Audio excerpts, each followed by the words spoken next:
Okay, would everyone rise, please, for the Pledge of Allegiance? Let's begin.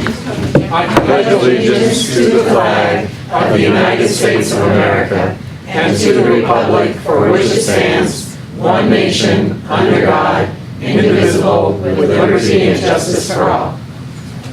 If you would please, let's give a moment of silence for the victims of the Orlando massacre.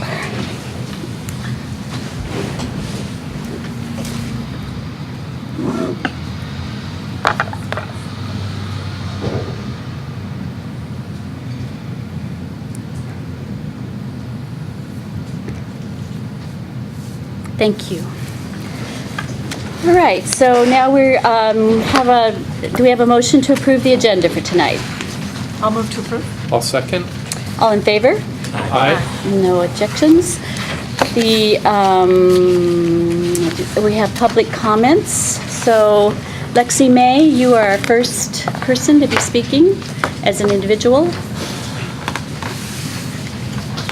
Hi guys, today I'm going to be presenting to you for my senior project at Auto High School.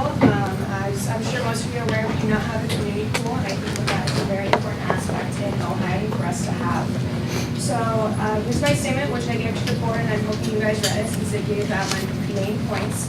But basically the goal is to create a community program in Ohio using a present facility to have a community program available to everyone here. And this is our facility now, as I'm sure you're aware, it's in a pretty bad state, and I know that there's movement towards making that better, so I'm not really going to focus on that. But other community pools in our area include Fillmore and Carpinteria and Malibu. And these are not like the cream of the crops, these are just some random ones that I've been to in my swimming and water polo games, and they're nice facilities, they're not the best, but again, here's our facility, it's not very good and it needs some work, but why don't we have a community pool is my question. I know that it costs an extreme amount of money and backing in the community, which we have tried for in the past, but unfortunately it's fallen through due to lack of funds. So today, I'm going to talk to you about that. So in the recent past, I contacted people from Fillmore and Carpinteria and Malibu, and they all gave me responses back. I just asked them for how their project was funded and how it's been beneficial towards their community and any problems they came up with. And Malibu and Fillmore and Carpinteria all got back to me. And they basically told me that it's been a really, really good thing for their community. And that although it did, they had some troubles getting some support in the beginning, and it wasn't an easy task, they're very happy that they have it, and it's used very widely throughout their community. And this is an example from Fillmore's website. They have a lap pool fee that's like $2, I think, that people can give to the pool every single time they go there, and they have classes as well that cost a certain amount of money. And I know that we have an athletic club here in Ohio, but it's pretty expensive and not everyone can afford that. So I'm hoping that if we were to have a community program, it would be cheaper and more readily available to all members. So as I said before, there's been some themes in all the people that I've gotten responses back from. One of them is that there is a joint use agreement between the school district and the city or recreational department. And there was one in the past, but it fell through again because of lack of funds, which has been a problem in the past for us. So. And then also, it took a lot of effort, but it's been extremely beneficial to the community as a whole.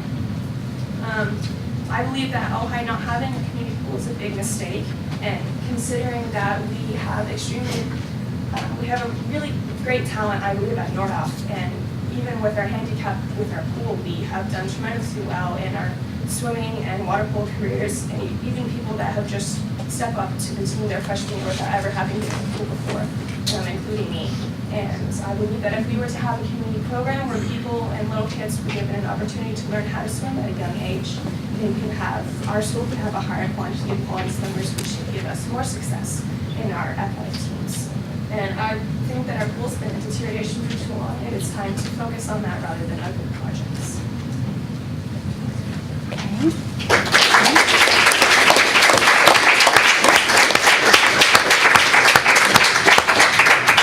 Do any of the members of the board have questions for Lexi? Well, I have first a statement. That was one of the most amazing going through of a PowerPoint that I've ever seen. You have the perfect sense of just moving it along, which is awesome. we've been talking about a community pool at this table, and we have the Measure J money, some of which clearly is going to be allocated towards the pool. Question being, is it going to be allocated towards the pool just to get the pool in some sort of a shape that would pass muster with the code enforcement and so forth? Because apparently we're not even up to code. But I have said this, and I'll say it again, there are lots of people here tonight. We need a driver, because I had breakfast with somebody a couple days ago who's interested in raising some money for something else, and I mentioned the prospect of that person expanding the vision and maybe getting involved in the idea of a community pool. I've talked to people at the rec department, and clearly this will require at least a person, if not a group of people, who are willing to really push forward, and we're going to raise millions of dollars. But it absolutely can be done, and I think it would be a great thing to do. And thank you for lighting an additional fire under our collective butt. And if I could add, I have been supportive of this for many, many years. We have not had any money, period, to talk about it until this year. And now we do have some funds. There's a lot of competition for those funds, but boy, if anybody needed a pool, it's us. I mean, you kind of said it, but isn't it embarrassing when other teams come to our school? Yeah. And when you have to be on your knees to play water polo, that's really sorry. Yeah. That's true. So yeah, I love it. Thank you. I have a question. These Fillmore and Carpentria, how do they maintain their pools? Because I know there's pretty high maintenance costs for swimming pools. It's with their joint use agreement between the school district and the city, I believe, or their recreational department. They didn't really go into detail with that, but they basically said that they cover their maintenance costs with that. And Fillmore also mentioned that they have like a property tax, I think. It's like $15 for every person living in Fillmore, I believe, and that helps. So it's extra assessment on the property taxes? Yes. A bond, basically. Okay, there goes an idea for someone in the community. Okay, and then what does the city think about a community pool? What are their thoughts? City of Ojai. I haven't talked to them specifically yet. I emailed them a while ago and they never got back to me, so I could call them. Probably a better idea, but I know that the agreement in the past was between the school district and the recreational department, yes. Yeah. So I don't really think that the city's been too involved, but I do need to talk to them, and maybe you guys could help with that department, seeing as for the school district, but I can definitely talk to them as well. Okay.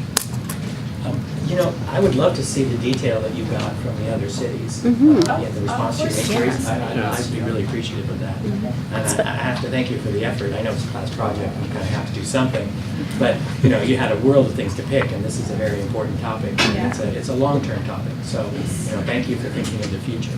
Yeah.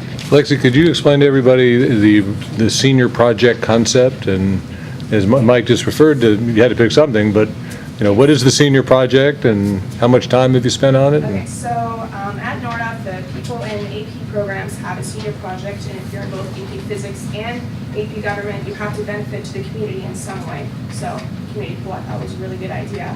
And in physics, you just have to, it has to be something that you really care about, and this is something that I really cared about. So I've been a part of the swim water polo teams for the last 4 years, and I've had a lot of fun and that, and made some really, really great memories, and I'm so glad that I did it, even considering that I never really stepped foot in a pool until my freshman year. And so it has a special place in my heart, I think, and so I really thought that it would be a good idea if I were to lead this community with something else, even if it was just an extra effort, even if it didn't work. But I thought that it would be beneficial. And most other kids, they have, like one of them, they presented today, they discovered the meaning behind why NORF is the Rangers and why their mascots that was an example. Some other ones, other people are writing books that they're hoping to publish in the far future. There's a wide variety of projects that they're doing, but we're presenting today and tomorrow, so we'll go back and see. Thank you. And you've come to the conclusion, I think, from your email that we all received, that that this would require some combination of funds from different sources, right? Yes. And this is a multi-million-dollar project. It's very expensive. And there's been a fair amount of discussion, and even Marty, the water polo coach, made a mock sort of a architectural presentation on what it might look like. Obviously, a lot of issues. Would people from the public be able to drive it onto campus, or would it have to be at a spot on the campus where you could sort of enter it from off campus? But I mean, I think, as Thane said, I think, a town that gets to 110 in the summer is a town that needs a community pool. Yes, and I think that we also have Ojai in itself is a really, really great community. I'm really lucky to have grown up in such a tight-knit group, and I think that would be a great idea if we had something like this. Most every other community has one, and they love it, and it's used very well, so I don't see why not, other than of course. Thanks a lot. Thank you very much. We appreciate it.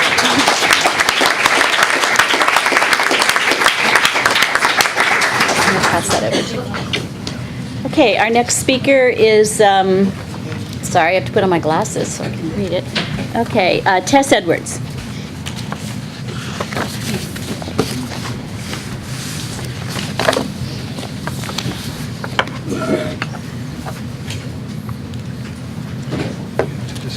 Hello, I'm Tess Edwards, a current Nordhoff student and one of Ed's many track athletes. And ever since I was a 7-year-old gremlin at Ojai Roadrunners, I wanted Ed to be my track coach. And I would always see him and Cameron training, and I saw the results at many Saturday track meets. And when Ed became a coach at Nordhoff, I was in 6th grade. And from the 6th grade until I finally became a Nordhoff student, I was just counting down the track seasons until I became one of his athletes. He was the main reason why I came to Nordhoff in the first place. When I become an adult, I hope to inspire half as many people as Ed has, because this past year running with Ed, I've learned more about life than in all my 14 years on this earth. One thing Ed taught us was to never give up on something we wanted, and that is why I'm here today asking that you make Ed Nordhoff's head track and field coach. Thank you.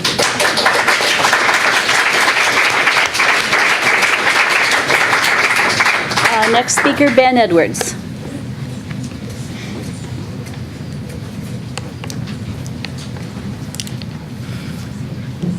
That was my daughter, Tess Edwards, by the way. Mr. Bangs, members of the school board, my name is Ben Edwards. I have 3 kids that have been in Nordhoff public schools. My oldest, Sean, is a Nordhoff graduate, currently at UCSB, wrapping up his freshman year. I have Finn and Tess, who are currently at Nordhoff, sophomore and freshman. And you've never seen me here before because we've been big fans of Ojai's public schools. We feel the kids are getting a great education, and we're big supporters of what Ojai's doing. And to be honest, I don't really want to be here tonight, but a recent decision at Nordhoff High School has compelled me here. It's a decision regarding who will be responsible for the future of Nordhoff's track and field program, as we heard from my daughter. She's a part of that.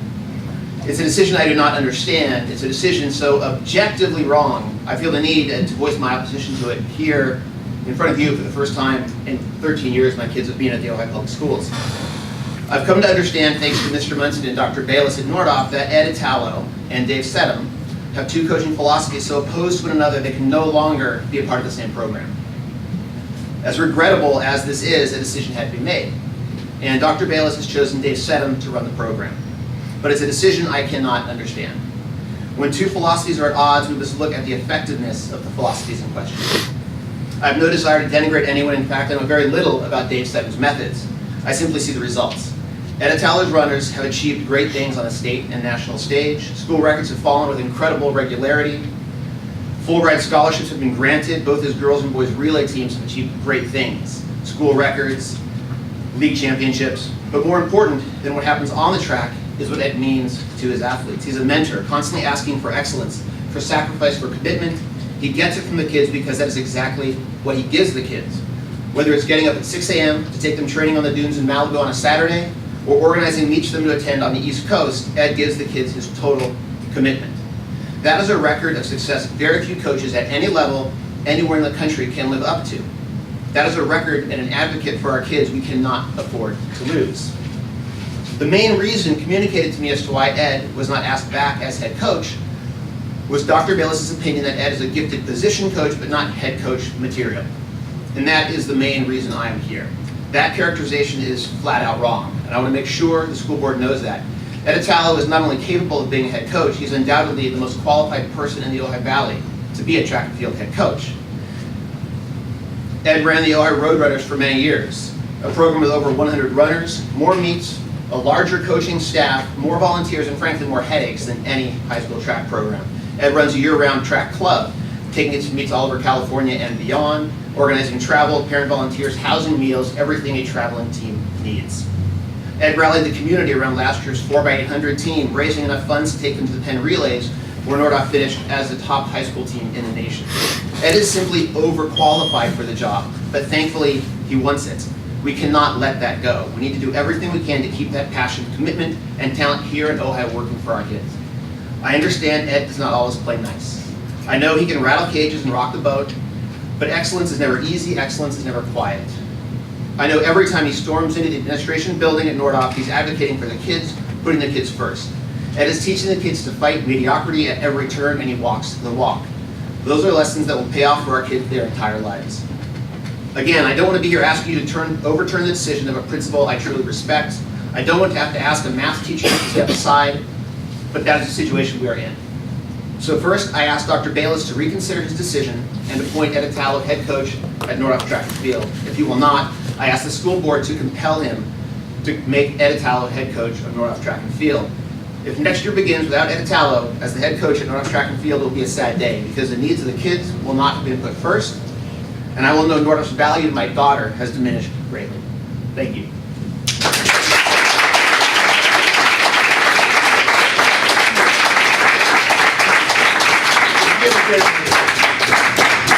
Thank you. Any questions on the issue? I don't think so. I actually just have, it's very interesting to me that tonight we're hearing from athletes, Yeah. the swimming, about the pool and about the track. And it's something that, we've noticed this year with, Lance Wiggins was introduced to us last time we were here, and this focus at Nordhoff, and I think it's important that the community remember, I know lots of people come out for football, but the athletes in general at Nordhoff, athletics right now for entrance into colleges is really key. It can take a student who's maybe even a B, C student and provide the opportunities that an A student would get on their own without athletics. And I appreciate that you talked about life lessons. And I appreciate that Lexi talked about community, because I think those are all what athletics is wrapped up in. And I think it's important that as a school, we look at those opportunities for our students and how they contribute to their academics. Thank you. Thank you. Okay. I guess I wouldn't mind just a point of order in terms of, there are a lot of people here to talk about or think about or hear about Ed Italo. I think you know that the way we do business in this system of ours is that we have to have agenda items in order for us to publicly discuss them. So while we're in a position to hear from anybody on any subject, we're not in a position to discuss in any detail any issue that's not on our agenda. It's just so you know, there's not a lack of interest or engagement or taking it seriously. It's that it's not on our agenda. Now that's a part of the state law, the Brown Act, that requires that anything that we do discuss has to be on our agenda so people in the community can be notified and then they can turn out and discuss it. So the main purpose of the meeting tonight is to discuss for our special meeting is to talk about our elementary schools and for the board to receive information about the elementary schools and with the possibility of discussing whether we may or may not close an elementary school in the fall. So we don't, not this year, but in future years. So we don't know, this is an information-only meeting. We're not going to make any decisions about elementary schools tonight, but that is our main focus tonight. And we hope that some of you, we really appreciate your parent speakers coming and speaking out about a person that obviously you feel very passionately about and who has done some wonderful things for our high school athletes. And we know that. We do appreciate that, and we know that. But we hope you don't think that we're not being appreciative and understanding of that when we don't respond. Okay. But thank you, so. And if I could say, Yeah. you have a huge advantage over us because you can say whatever you want. Right, we can. All right, Dennis Allison is next.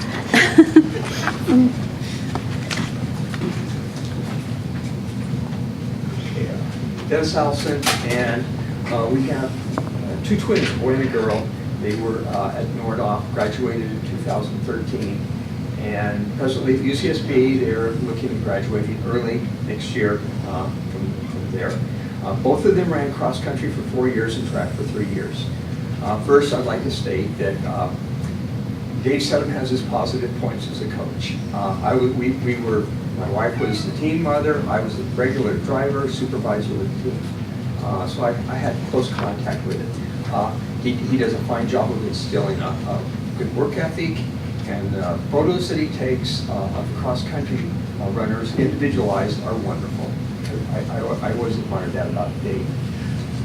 But as a board members, Ben did a fabulous job of presenting the positive sides of that. I think you need to hear a side of Dave that isn't so flattering. And this isn't something that I look forward to coming up here and talking about. It's just my experience of having gone through those 4 years were painful. What I would say is my advice to parents with kids of average to above average talent in school and athletics is Dave's program is probably good. But if you have kids who have exceptional ability, by all means avoid it at all costs. My reasons for this are many, but at the heart of it is that as I tried to address Dave with what I consider to be very reasonable issues that were very important to my children, I was sort of brushed off. He didn't want to hear it. I think he was following Ken Reeves' formula for what to do as a coach, and anything else was just out of line. The first thing was the length of practice. At that time, practices were routinely 2.5 hours long. That's on top of the regular PE period. This is in juxtaposed to Thatcher's 1.5 hours for practice. That's where they put academics first and not just do lip service towards it. What we found out, my kids were coming home from practice, they were falling asleep at the dinner table, and then they had anywhere from 3.5, 4 hours of homework for AP classes, piled on top of that, finishing up at 2:30 in the morning. I was around the coaching. I saw just time mismanagement that was abhorrent.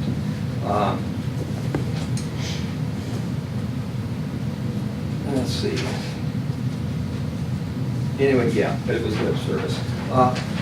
Aside from that, the other area where I found, and this wasn't just Dave, this also went into the school administration. The subject of my son, he is a unique student athlete. He was, at 2 years old, he was diagnosed with juvenile rheumatoid arthritis. Serious stuff. You can go blind. You constantly have to monitor it. I'm sorry to interrupt, but we do have a 3-minute limit, so if you could make your comments to come to a conclusion. Okay, so the point that I'm trying to make is that we tried to work with Ed to shape a program around Robin and his limitations. He didn't want to have anything to do with it. I even talked to the school administration. They didn't care at all. His senior year running cross country, there was so much resistance. He got kicked off the team the night before the Ojai Invitational.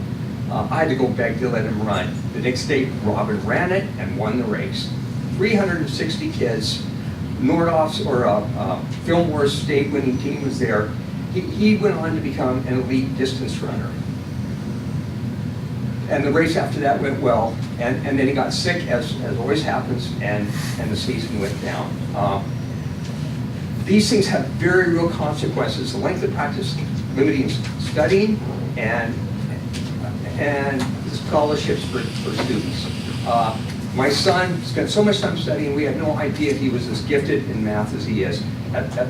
He was admitted to UCSB his sophomore year under a special exemption. Not only was he admitted, he was immediately put into graduate level programs. He's that good. We had no idea of that. You can spend all your time running around and exhausting the kids, and they're unable to study. I don't see that sort of poor judgment being demonstrated by Ed Powell, and it was regularly something I encountered with Dave, so that's my comment. Thank you.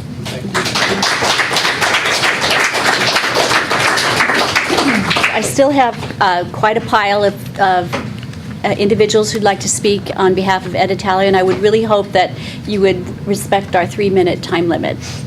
As I said, we still have a lot of business that we need to conduct tonight. So I'm so excited that you're here to speak, but we do have, we do try to keep our meetings within a 4 or 5 hour time limit. All right, Greg DeVecchio. Hi, my name's Greg Delvecchio. I'm the current president of the Hawaii Roadrunners Youth Track Club. I'm here to speak on in favor of Ed Italo because I've known Ed for over 12 years. We coached together for 8 years in the Roadrunners. He was president for, I think, at least 3 of those years. Did an amazing job. In fact, when he decided to move up to Nordhoff, it was really hard for us to find a replacement because everybody looked at all that Ed was doing and thought, I don't have the time to put into that because I see how much he does for the kids and for the club. And you've already heard from others here how inspiring Ed is to the kids, what a great coach technically he is. The evidence of that is all over the record board at Nordhoff. A record board, which, by the way, he went out and raised money to put up. There was an old one that was falling apart. It was so faded from the sun you couldn't even read it. He felt very strongly that those kids who worked hard to set those records needed to be recognized and have their names up there. He went out and raised the money for that. And if you look back at the records of the Roadrunners during the time that he was there, there's no less of an impact on that set of records than there is at Nordhoff. And beyond that, Ed does a great job of demonstrating dedication to your community and giving back. And I can tell you that over the last 3 years, a number of Ed's kids, the kids that he coaches directly at Nordhoff, stay after their practice at Ed's urging to work with our kids in our program when we take the track at 5 o'clock. Oh. The kids go there, they work hard for him during their practice, they come out with us, and our kids love it. They look up to these kids, and as Tess alluded to, they see what these kids are doing, and they want to be part of that program. And as someone whose mission, at least our club, part of our mission not only is to provide training in track and field and an outlet for kids to try athletics, but also to prepare kids to go to high school. Our rules are written to be in tune with the high school rules, and we've even gone to the extent of organizing our practices in the same way, so that when they get to high school, they already know the routine, they can fit in, and that's something that Ed pushed extensively. So it would be very disappointing for me, and I think for most of the families and the kids that run Roadrunners, to not have that access to Ed when they get to high school. Right. So thank you very much for your time. Thank you.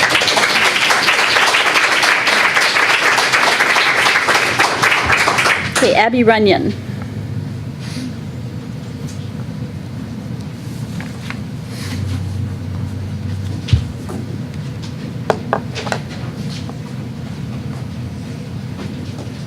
Hi everyone, I'm Abby Runyon, and I'm a freshman, soon to be sophomore at Nordhoff. I chose to run track this year for 2 reasons. I wanted to stay in good shape for volleyball season, and I wanted to earn sports credits at Nordhoff. I came the first week of preseason practice with no running experience at all, and I had no clue what events I would run or even how a track meet worked or functioned. Soon after practices began, I started to work with Coach Ed Apollo. He took me under his wing and worked with me every day. Slowly but surely, I got accustomed to the world of track, Ed guided me throughout the season, and I improved every single time I stepped out on the track to race. I not only improved as an athlete, but I believe I improved as a person, and often I hear his words of wisdom as I'm going through just daily life at school and with friends, because he taught me so much just about living and about the world. I would not have made the progress I did during the season without the help of Coach Ed, and I do not want any novice runners to be robbed of the opportunities and experiences I got this year with Ed. I urge the administration to reconsider their position and to keep Coach Ed Italo as the Nordoff track coach.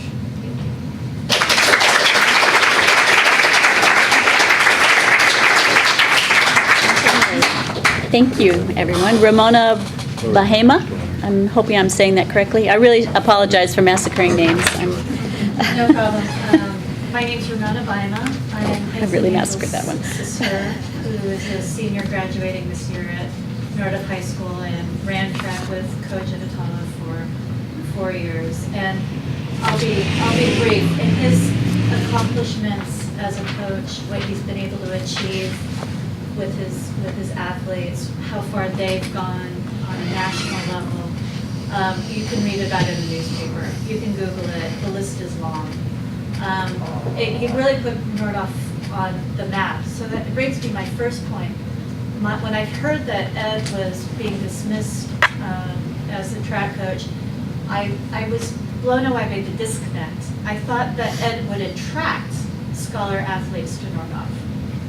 I understand that Nordoff is losing students. We have a lot of competition with private schools in the area.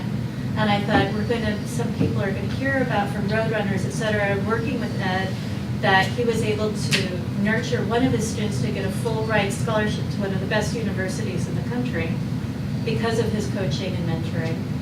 We're going to get more. Everybody's going to want to be Cameron Kundi. I mean, what fifth grader in town doesn't want to be Cameron Kundi? A lot of them. They're going to be disappointed when that mentor and coach is not around to do that. The second piece is Ed's qualifications and his skill and nurturing physical ability with his athletes is phenomenal. I also have the pleasure, and thank you very much for making the Nordoff track open. I run there regularly. I got to know Ed not as Hudson's sister, but as somebody who kind of waddles around the track once in a while and observes what's happening there. What I observed not so much as Ed as a leader, I observed that he had created this family of athletes that took care of each other and cared deeply about each other, that defied ethnicity, race, age, gender. I would see them stretching each other, a freshman, like Abby stretching with a senior, a Latino. He was encouraging these communal bonds and this love among these students. And they went to go see the Jesse Owens track movie together in the beginning of the season. He was creating adults. He was creating lovers. And after this weekend, I can't think any more what we need in terms of leaders and mentors for our children in our community than people who promote love amongst each other and mutual respect and a respect for hard work and a strong work ethic. I support strongly the public school system. I'm a product of it.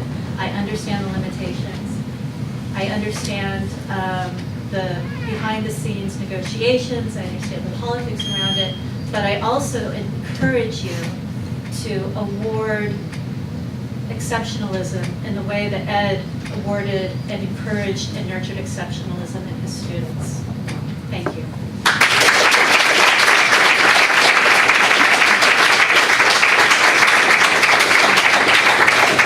Our next speaker is Cameron Kundi.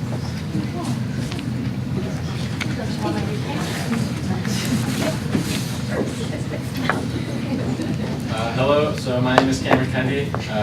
It gets butchered at every track meet I go to. So I'm here to speak on behalf of Ed Italo, who, as I'm now graduating, my decision doesn't have any immediate impact on myself, and I know that. Because Ed was able to get me a scholarship. Ed is responsible for me going to Boston for me running collegiate NCAA Division I, which is a dream that I've had for years. When I was younger, I didn't think it was possible. But Ed gave me the passion and he gave me the drive to pursue that and to keep going even when it was tough, even when I didn't want to. So I think that Ed has done so much for us. He's, like Ramona was saying, he's breeding adults. He's turning us into the men and women that are going to be running this country someday. And he does so much for us. He brings food to all of our meets. He takes care of us. He's spent thousands of dollars on us over the years. He's gotten us into meets that no one else would have. He flew 4 kids to the Penn Relays last year, which we won. And he takes care of us. And I just, like I said, none of this matters for me because I'm going to be leaving. But I want to make an impact. I want to help influence those that are going to be coming up. Tess, Colby, Abby, Sydney, they're going to be running with Ed, or they're going to be running for Nordhoff, hopefully with Ed over the next years, as he turns them into, hopefully, the young men and women that I hope to become. So thank you.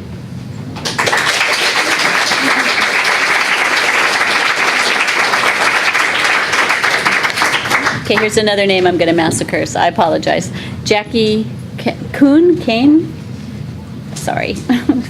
Kuhn, okay.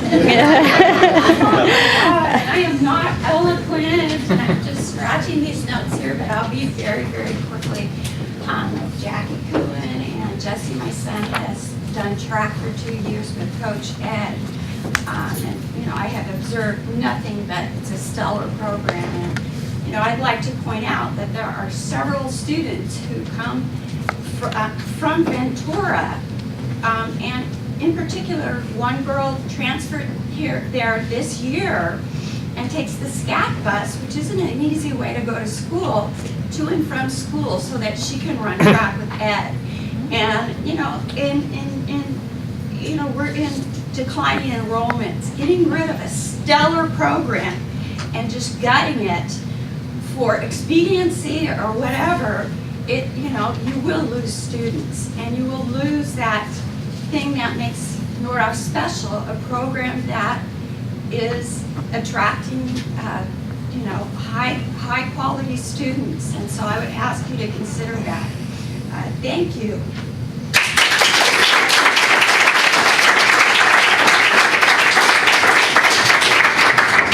Okay, thank you. Olivia Adelman. First time I'm actually taller than the podium. My name is Olivia Adelman. I came to Nordhoff playing tennis for 3 years, and then my sophomore year I came out to track. I did not even know Ed was the coach, but as soon as I got there, I knew I wanted to be a sprinter. Ed was a sprinting coach, so I joined the Nordhoff sprint crew, and I fell in love with not only track itself, but with the coaching methods by Ed Italo. He's not only a coach to me, he is an inspiration. He has done so much for me personally. Last year, I found out I had exercise-induced asthma. I also had a condition called a pneumothorax, where my lung tore, and I could not have gone through any of that without the help of Ed. He tailored workouts for me, especially when I was dealing in the early stages of realizing I had exercise-induced asthma. He tailored all the workouts so that I would be able to compete at the fullest potential that I was able to once it came to meet days. And so he's not only a coach to me, he's way more. I took it upon myself to make a petition because I feel that Ed has made an influence on so many of us, and so I wanted to show you. I only have one copy, I'm sorry, but I wanted to show you. I have over 100 signatures, and the ones with the red stars are people that have ran track or cross country, and that Ed has touched in some way. And so I originally was only, the first line is "We the student athletes of Nordhoff High School." I originally was making it for the track kids, but so many of the people at Nordhoff High School find that Ed has touched the school in a way that no other coach has. So there are signatures littered all over here that are from people that don't even personally know Adetallo, but they know of what he has accomplished at Nordhoff High School.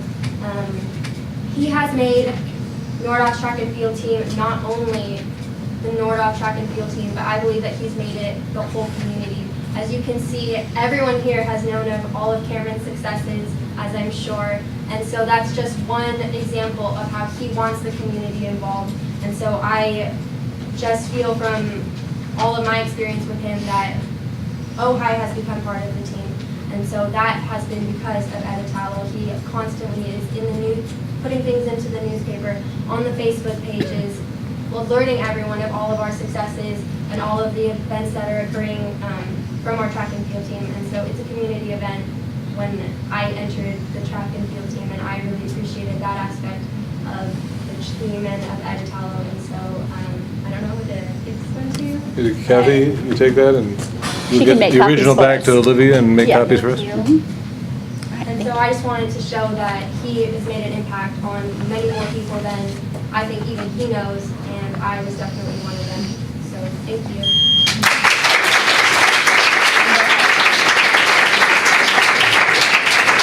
Olivia, were you on the team? Were you on the 4x400 this year? Yes, I was one of the, Congratulations, I heard you broke records. thank you.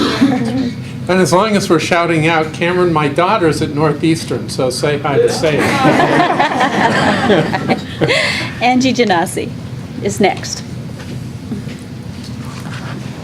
I'm not here to talk about Adetallo, but I did have a pleasure of caring for one of my students, and I thought he was fabulous. I don't know what he's like to track them. I actually am here to speak because last week the agenda went on and on and on and on. And It did. I wanted to get up and talk about Hank as a superintendent and Andy as our incoming superintendent, but I just couldn't. I just knew we were all going to be here till 10, which we were. So I just wanted to say that as a teacher, I knew nothing about Hank. Like he was the superintendent here, and I didn't know anything about Hank, really, except that you had a job and you did it. But as a union president, I am so grateful for you being our superintendent. I feel like you've run the school district. I can see what you do now. I never could see that before, and I feel like you do it really well. When I got the letter from you, that was really sad. It's like, oh darn it! I need somebody who can keep me going, because even though we're at odds, sort of, we're Gee, I never felt that way. I haven't either. Well, actually, the first meeting. You mean our roles Right. occasionally aren't in sync. And then I realized I don't really need to do that. And so one of the things that I've discovered is that this year, every new position, or well, every new instance or anything that showed up for me, my learning curve was like this, and that's my all years, like just like this. And instead of feeling like you were going to take advantage of that learning curve and my not knowing, instead I felt like you brought me along, or you'd say, yeah, you got a lot to learn there, and go learn it, and then I would go figure it out, and then I'd come back and apologize for the 16 things I really didn't know, and you would help me along. And I just want to say I'm so glad you're staying another year, because I think I'll get better at my job because you do your job so well, and you are a really excellent mentor. And I don't think you're supposed to be the union president's mentor. but you have been, and I'm very grateful to that. And I wanted to say that publicly. Oh, thank you. I have no ulterior motive in mentoring you. Well, I can say, like, my hackles, they go up, and then I go, oh, wait, they don't need to go up. Like, Kathy, as long as she's complimenting, let her go past the You only have 30 seconds for him. Well, and then when I saw that you were going to recommend Andy, I am also quite excited because since Andy's been here, I feel like you're one of the smartest people I've ever met. And you're only 30. You're just a year older than my steps, the youngest steps. And I just love that because I feel like you have a drive, and I see that that's going to be really good for our district. And you are easy to work for, and you do accept mentoring. And so I'm really happy that the board has decided that. Now, I don't know about my colleagues. I'm only speaking as Angie Janassi, not Angie Janassi, the president. So just wanted to say thank you.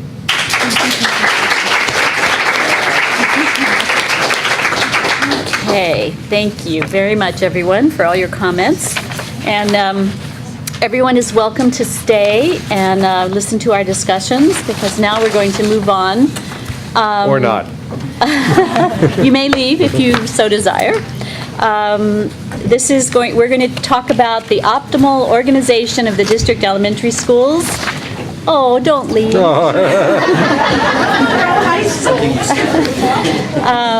After the 2016-17 school year. This is information only. Again, we are not making any decisions tonight. This is only an information meeting.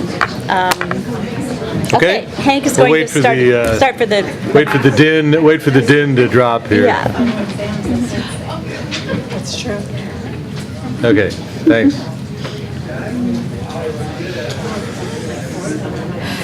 Okay, so we still have a wonderful group here of people who've come to the meeting. We also have an unusual setup for those of you who are watching on television, and maybe you've seen some other meetings. We usually have open space here, but we're thrilled to have not only our 4 elementary school principals who have come on numerous occasions, whether single plan presentations or other issues, but we have 7 teachers with us now tonight. And I'm going to let each person introduce herself. They're all she's. Each one is a she. So I'll let you introduce yourself rather than my doing it or your principal. You're more than able to do so. When you do so, though, it'd be great if you just give a little bio of the length of time you've been in the district and generally what you've done, either moved around schools. I know many of you moved around grades. It's a good thing to put in context for board members. And the purpose of this agenda item is, as Linda said, remember, it's a special meeting with a very specific agenda. It doesn't have 20 or 30 items as a typical agenda would have, subparts in particular. This is designed to be a conversation that actually the board members asked to have during this school year before the summer, before actually the board accepted my recommendation to continue our 5-school operation for next year at a minimum, and then make a decision by the October 18th, on or before the October 18th, 2016 board meeting about the future of the district beyond 2016-17. So this is a meeting to have a conversation about very specific issues, in particular the ones that you read about, and I'll just articulate very quickly. As we move through the May 3rd, 2016 special meeting, it became clear then, and then in our regular meeting a couple of weeks later, that it was important for board members to hear directly from teachers and principals, but in this case particularly teachers, because we don't get a chance to meet with you very often, about your views concerning some of the really important academic issues that the board members and I will be struggling with, challenged by, over the next several months on the way to making a decision. In particular, there's been a lot of conversation, definitely at the 7-Eleven committee level, about the impact of combination classes on student learning and how some different configuration of the type that I talked about on May 3rd would alleviate, not entirely, certainly moderate, come close to alleviating the need for combination classes, except at, and let's just keep, we're talking about all 5 schools being open now, at Summit. Should Summit remain open, that would always be a combination class environment. Should San Antonio remain open, It might or might not have combination classes, depends on whether all the classrooms are filled. If there's 7 classrooms, just do the math. We've always been talking about 25 students per class. 175 students would in fact be accommodated at the campus, therefore perhaps no combination classes, and certainly none or close to none at 2 large elementary schools if they remain open. If all 3 elementary schools remain open now, the large ones, then we would continue to have some combination classes as we're perceiving we have next year, and we've gone through all that math in the last several weeks. We're looking at probably 12 classes next year, combination classes, exclusive, not including TKK combinations. So that's really what brought us here, is to get your views, teachers' views, about combination classes. How significant is that challenge to a teacher? How significant ultimately will that particular criterion be in the board members, individual members, and collectively thinking about the advantages of having some different configuration among our schools? So combination classes was one. The second, which is a coordinate issue with having larger groups of students, therefore larger groups of teachers, would be the issue of collaboration. And that simply means, sort of think of it this way, that if you take 3 different scenarios of numbers of students per grade in a school, just again, sort of simple division, if we have at Miners Oaks, for example, somewhere in the high 200s, mid to high 200s, you would be averaging approximately 40 per grade, 7 grades. So think about 40 as the number of students, and therefore, we've all talked about this, about 1.5 teachers. Now I know that sounds ridiculous, but in any case, you know that what it means is you'd have 1 teacher teaching, say, 25 to 8 in that grade, and then you have 12 to 15 other students among those 40 who would then be combining with some number of students in either the grade above or below that particular class. 40. 60 would be something more like Topa is now. Okay, 420, 6 times 60 times 70, and then you can do the math as that might work out. You might have a perfect situation of 55, therefore a class of 27 and 28, but you might have 66, and therefore it wouldn't work so well. And the third one would be 80 students, so 40, 60, and 80, 80 times 70, 560 students, which was about the corpus that we looked at, the enrollment we looked at if we were to close one of the large elementary schools and distribute those students to the other 2 schools. All right, so 40, 60, 80, and the issue then before the teachers tonight would be how important is collaboration, therefore almost ensuring, but probably, having 2 other colleagues in your grade in your school each year, compared with either a half of a teacher or 1 teacher, depending on the school in which you happen to be teaching. And then it varies year to year. Okay, so those were the 2 academic issues, the student learning issues that we wanted to hear about tonight. The principals had this conversation, actually, with the 7-Eleven committee on January 7th. I thought they did a marvelous job, as did the committee members. High praise for the principals. Tonight is primarily teacher conversing with the board members and principals, of course, engaging also in the academic question. The second question, which we can get to a little bit later, was more the operational side, and I had a conversation with each of the principals today about, what would the school look like, for example, in the areas of cafeteria use, classroom space, playground, and ultimately transportation, which is a little more difficult to talk about, although the principals were very eloquent about what would happen if there were twice as many students, for example, at Miners Oaks, and what the parking lot might look like. Okay, and similarly, 100 more students at Topa or 200 more students in Miramonte. Now, the bus transportation is something we'd have to work out more centrally. So there are 2 issues before us then. One is the academic, right, combination classes, how you feel about them, and collaboration, if we could enhance the number of your colleagues with you in that grade in that school. And the second would be more the operational side, and we might turn a little bit more to the principals on that, but I'm sure the teachers would have thoughts too. So let's start. Lori, if you start, and we'll go across here. If you'd introduce yourself, tell the board a little bit about yourself. And Well, you've got my nickname, but I'm You like Laura? I like Lori. Wheeler is my professional name, Okay. but that's fine. I go by both. I confuse everyone. I just found out when I signed my contract that I am starting my 25th year of teaching. I had no idea. Anyway, I've taught for 3 years in Maryland, and I've taught 22. Well, I will be starting my 22nd year in Ojai Unified. I started at Topa Topa in 1994 and taught there until I had my son. I took a year off, and then I came back and moved over to Miners Oaks, and I've been there ever since.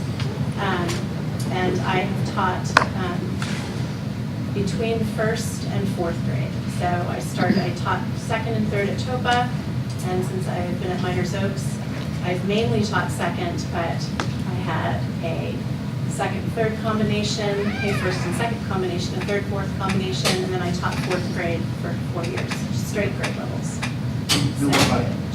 Yeah, great, thank you very much. Sherry? Sherry Usher. Although this is my first year in the public school setting, I've been in a private school here in town for 19 years, grades 5 through 10. A lot of different positions. And that's pretty good, isn't it? And now you're Oh, sorry, now I'm at Summit Elementary and loving every moment of it. in the upper grade configuration, yes? 3 through Yeah, I got them all. 3 through 6. It works out. Okay, good. My name is Kate Spicer. This is my second year with Ojai Unified. I'm in the role as a teacher. I've been at San Antonio as the 4th/5th combination teacher for the last 2 years. I've also worked as a substitute within Ojai Unified, Ventura Unified, and up in Stanislaus County, also in the private school settings here and there, along with a multitude of other professions. I bounce around. But I love teaching. This is the profession I've always been called to, and I'm thrilled to be here with Ojai Unified. June Sears, I teach kindergarten at Miramont. I think this is about, like you, I'm not sure, about my 28th year. I started as the computer lab coordinator at Miners Oaks, part-time job, and then full-time teacher at Miramont for about, I think, 26 years. Both my kids are products of Ojai Unified, so thank you everyone, and we both graduated from college. And I have had, in my career, let me see the combinations I've had. I've had TKK, I've had K1, I've had 1-2. When I first started Buellton, I had 2-3, 3-4. At 4 and fourth grade for years. So I've had a lot of experience with classes. I'm Lisa Patch. I'm at Miramonte School. I'm a 6th grade teacher this year. This is I'm finishing my 25th year on Wednesday. And I've been teaching for 31 years now. I taught for 5.5 years in LA Unified, all in upper grade 4, 5, 6. My name is Robin Munson. I am just finishing up my 15th year in Ojai Unified. Unfortunately, my first 10 years, I was pink slipped every year, so I've taught from 3rd grade up to 6th, and then I went back to get my special ed credential, and I taught at Telehoff for 3 years in special ed, so 3rd through 8th. I have 3 children, 2 who are at San Antonio and 1 at Telehoff, and I've had a 5-6 combination class for the last 2 years. My name is Amy Mendoza, and I have been teaching for 27 years at Miners Oaks. Time. I actually tried to leave a couple times when my kids were starting school, and it just ended up that I stayed, which is great. I'm happy about that. I have taught everything except for kindergarten or 3rd, so I have 1, 2, 4, 5, and 6, and a lot of combos. A lot of those were combination classes. My children both went through the whole school district, both out of the school district now, graduated years ago, but I went to Summit School Condor right here, and I was in combination classes my entire elementary school, so that was, I just thought of that. And I mean, in context of this conversation, obviously I've thought of it many times, but yeah, so my entire elementary school was in a combination class. Okay. And hello, I'm Kathy McAlpine, and I have just completed my 27th year in the Ojai School District. All 27 years at San Antonio. I started there as a 4th grade teacher, and then we went down to 20 to 1, and we opened 2nd grade, so I went 13 desks removed from the classroom and went down to 20 second graders. And I did that for about 8 years. And then I was asked to move up to the 3-4. And I did that, loved that. I think I was there for 3 or 4 years. And then this summer, I was asked if I was interested in a K1. And I took it, and I had the happiest year of my life. And I will never leave. I just really thought it was absolutely fabulous. And Okay, great job. So my role here is to sort of initiate and moderate and make sure that all of you have an opportunity to speak. Just before we start, though, make sure for the audience, we have our 2 principals on either side of this austere group. So Don Damiano's from Miners Oaks, and Catherine White from Miramonte, and Cheryl Knox from Topa Topa, and Teresa Dutter from Summit and San Antonio. So the other thing that we've learned about this group of board members, and we started this a little more than a year ago, and it just worked great in the single plan presentations, is to go light on presentation, long on conversation, right? So that's really what we'd like to do. And therefore, there is no formal presentation I've asked of any teacher, but whatever you have to say will be listened to carefully.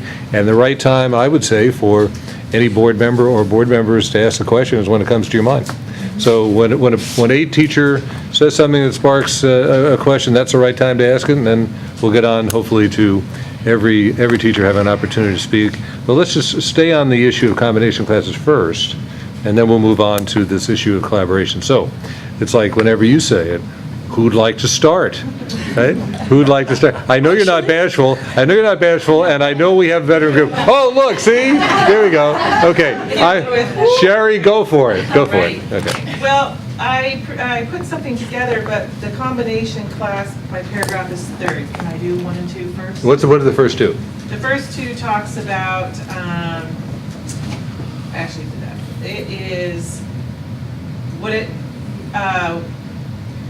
it would mean to the students to have to commute to other schools. Second, community of Upper Ojai would lose if the school was closed, and last would be the multi-grade class. Let's go to number 3. Okay. Okay, because number 1 and 2, I guarantee you, will be taken care of at the right time. Okay. From my point of view as a teacher in a multi-grade classroom, the dynamics itself fosters skills for the future job market of the 21st century. Thomas Friedman, in his book, The World is Flat, suggests that we should be learning to learn. What we learn today in school will be outdated by tomorrow, and therefore, the most successful people in the flat world will be those who can adapt and learn quickly. The greater our curiosity and passion for learning, the greater chances we have for success in later life. In the Summit School classroom, students group themselves according to their curiosity instead of their grade level to participate in many inquiry-based projects. This type of collaborative-based learning will help prepare our children to be college and career ready for the 21st century. Okay. See, I told you we didn't prepare anything. No. Thank you for doing that. Okay, Amy, go for it. I just wanted to point out that I'm a little bit curious. When we had 600, I think it was right around 600 kids at Miners Oaks, I had a combination class probably 5 or more times. So I just wanted to point out that putting all the kids at one school is not going to eliminate, in my opinion, and I have lived that will not eliminate combination classes. And because we also don't know how we would break up a school, like, okay, are we going to do it by, okay, we won't have a combination if we send 13 fifth graders to this school and the rest to this school. I just don't see it being a perfect puzzle. It's not. It's not. We did. Yeah. Yeah, we did. Okay, And so Kevin Bradley put that out. When we were huge, Right, yeah. which is what we would be looking at when we, It helps in the mathematical analysis. That's all it does. Yeah. Well, other? Okay, others, I know, I've been to meetings, so I know, Lisa, I know you have thoughts. I'm not sure. So I think the last time I actually taught a combination, Miramont, every school kind of deals with combinations in different ways. And at our school, since we went to Common Core Standards, Evelyn has made it her life's work basically to use any funding that you can to hire hourly teachers so that during our core curriculum of language arts and mathematics, we don't have combination classes. The last time I taught a combination class was when we had something called expectancies, which really dates me. And that was where you had, within a span of a few years, that you had to cover topics. And so, you know, I think at that point, everybody in science from K through 6 taught dinosaurs somehow. Now that we have standards that are very grade specific and assessments on those standards that are very grade specific, I think a combination class is a very challenging thing to try and deal with.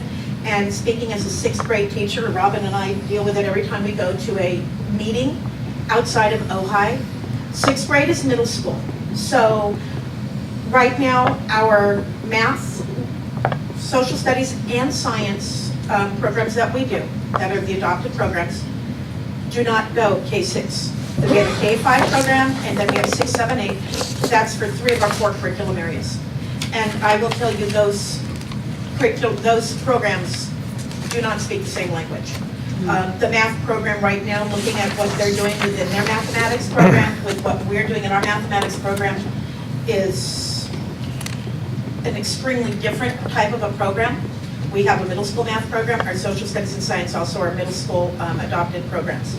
So trying to do a combination class, when I had a 4-5 and I did a combination class, okay, you've got the book that you write in for social studies and science, so I can have my 5th graders doing this while I work with 4th and then flip-flop them back.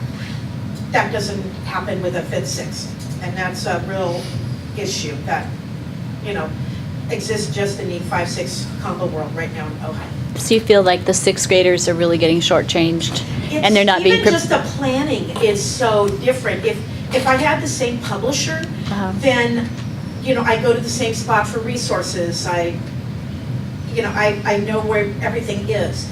Right now, our programs are very, very different. I could show you books. They're just very different in their setup, how they're presented. So it would be very, I couldn't imagine how to do a combo class, really. Well, in fact, Robin does it, right? So just to give you a sense of context here, Robin, I'll turn to you in a second. So in the 6th grade environment across the district, we have 3, 5, 6 combinations, one of which is Sherry, and obviously more than 5th and 6th. Robin teaches one at San Antonio, and then Chris Ando teaches one at Toba. So, but I believe Chris doesn't actually. He has supplemental teaching support. He does, right. So he doesn't teach the 6th. So in that case, the hourly program separates it out. Right.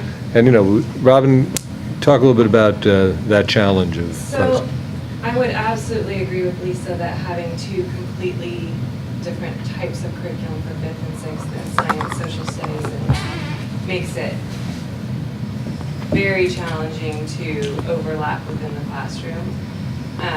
We are fortunate that we've had for the last 3 years math support for the first hour and a half of our morning where we break out into grade specific. So Kate actually has all the 5th graders for math and science, and that has been an integral piece in addressing math and science standards from a totally different type of curriculum. The other parts of the day, we make it work. I don't feel like the kids are shortchanged, but I would say it's a lot more work on our end to make it work between a 5-6. And like Lisa said, if they looked similar, you could be doing, you know, the science and social studies both are like a soft cover book that the students can work from, and then you can go over it with them. The 6th grade curriculum is modeled after a junior high. It is what our junior high uses, and it's much more teacher directed. The vocabulary, the language is a lot more complex, and you can't just kind of say, okay, go work through this, and then we'll come back and talk about it. It's very teacher guided, in my opinion. So I think it's important to say at this point, I mean, obviously, ideally, right? I mean, you don't say, oh, well, I'm teaching this, and I have to admit, they're not getting a great education, right? I mean, we're not saying that. What we're saying is, we're trying to discover what are the difficulties, what are the best ways to service our children. Are we doing that as best we can? And are there better ways to do it? So that's for people who are watching or whatever. It's not a judgment on what we have versus what we could have. It's a process of where's the best way to go? How's the best way to service them? Is it what we're doing now? I would have to say though, just, I don't know if it's devil's advocate, but having had a 5-6, actually it's been the last 3 years, there are some beautiful things that come from that within like the relationships of the kids. And, you know, I've had groups of siblings that have been together, and that has been really important for families. And having our 5th graders included in a lot of the activities that I do, and it just, I don't know, it's not all just, you know, the academics is a challenge, providing for both, but there are some social aspects that I think can be positive as well. There's one other element. There are elementary schools that, as a matter of course and history, have set it up so the students have the same teacher for 2 years in a row. So now it won't be all of the 5th graders then have you again as 6th graders, but some would, right? And that is, in your case, I know, something to which they look forward. There are situations where they might not look forward to it as much. There have been, my first year particularly, when I had all of the 5th graders and then I had them as 6th graders, it was just this seamless transition. I knew exactly where they were at in reading and exactly where they were at in math and where to kind of launch from that next year. But at the same time, they also know me really well, so there's never that like, okay, we're gonna restart and do something different. It's like, wait a minute, that's not how we did it last year. Yeah. So That's why it's done sometimes. Right. It's a philosophical issue. So Laura, Lori. Lots of people have that. I just first wanted to say that I'm not at all in favor of school consolidation because I do not feel that the minimal financial savings, physical collaboration, or reducing combos are good enough reasons to close a school. And I feel that the detrimental effects of closing a school outweigh any benefits. And I do later, when I get a chance, want to speak to the benefits of small schools, 350 and less. And I can share a few of the things that I've learned researching about those detrimental effects of closing. But as far as combo classes, I'm glad that you, Jane, mentioned that we shouldn't assume that combination classes are negative because they might be more challenging for a teacher planning-wise.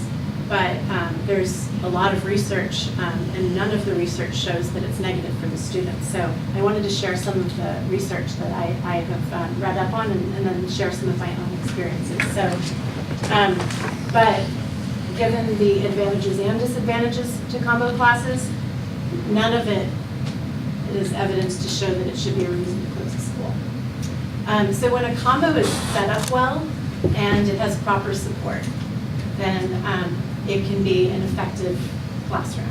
And so one of those things, when we make our classes at the end of the school year, looking at next school year, if we know there's going to be a combo, ideally we choose students who we think will be more independent.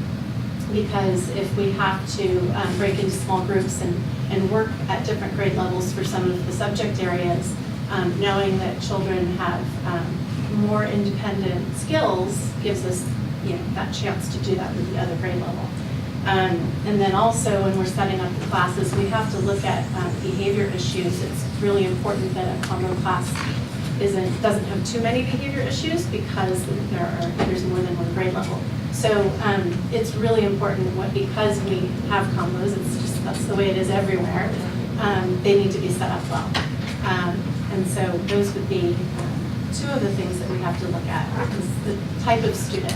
And then sometimes, parents get worried that if they have, like I have a second, third grade class, sometimes this happened at the beginning of this year, a parent of a third grader gets worried that they're in a class with second graders and maybe they aren't going to be challenged. And I don't have that experience at all. I think that good teachers are going to meet the challenge of any student.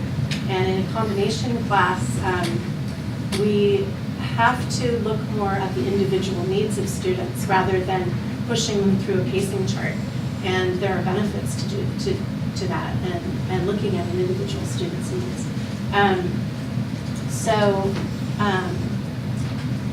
The other part of having a combo that's set up well, like I said, was also having proper support. And so each school is dealing with that differently. At Miners Oaks, we have some hourly employees that come, and we're very fortunate that we have credentialed teachers that are retired or just in a different spot in their career. And each grade level uses that hourly support differently. For my class, I felt like I needed the support in math. So my second graders go with Linda McMichael, who is a retired teacher from San Antonio and is an excellent teacher. And she teaches second grade math curriculum while I have my third graders. And the benefit of that is our second graders and third graders are getting small group instruction, which is completely valuable. So, but then with our upper grade, the fourth and fifth grade uses Linda for science and social studies. Amy, do you do both or Only just science. She has, yeah. So it's helpful that we're able to, like Dawn has allowed us at our grade level to decide the best way that we could use an hourly support. So, Lisa was sharing that at Miramani it's different, but having some sort of support for combo classes is definitely necessary, no matter what form it takes. Some of the benefits of combination classes, research states that students actually perform at the same level as students in a combo class as they do in a single grade class. So they don't see any differences in their academic performance. There is a lot of small group instruction, like I was saying. Teachers, well, one of the things that I do, I use a program called the Daily Five, which a number of teachers in Ojai use, and it's not a curriculum, it's a structure that is kind of a combination of how the classroom is set up for language arts, and it also teaches independence and good behavior and work habits.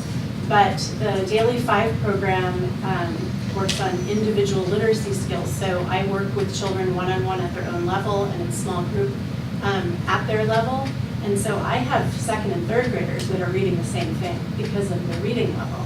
And then sometimes I have just second graders or just third graders. But when you have a combination class with language arts, it's teacher flexibility to just move the children around. You don't have to have just second grade curriculum and just third grade curriculum. Language arts is very different. There's such a wide variety of levels with children, socially, emotionally, and academically in a classroom, even if you have one grade level, that a combination class doesn't present as much of a problem with language arts.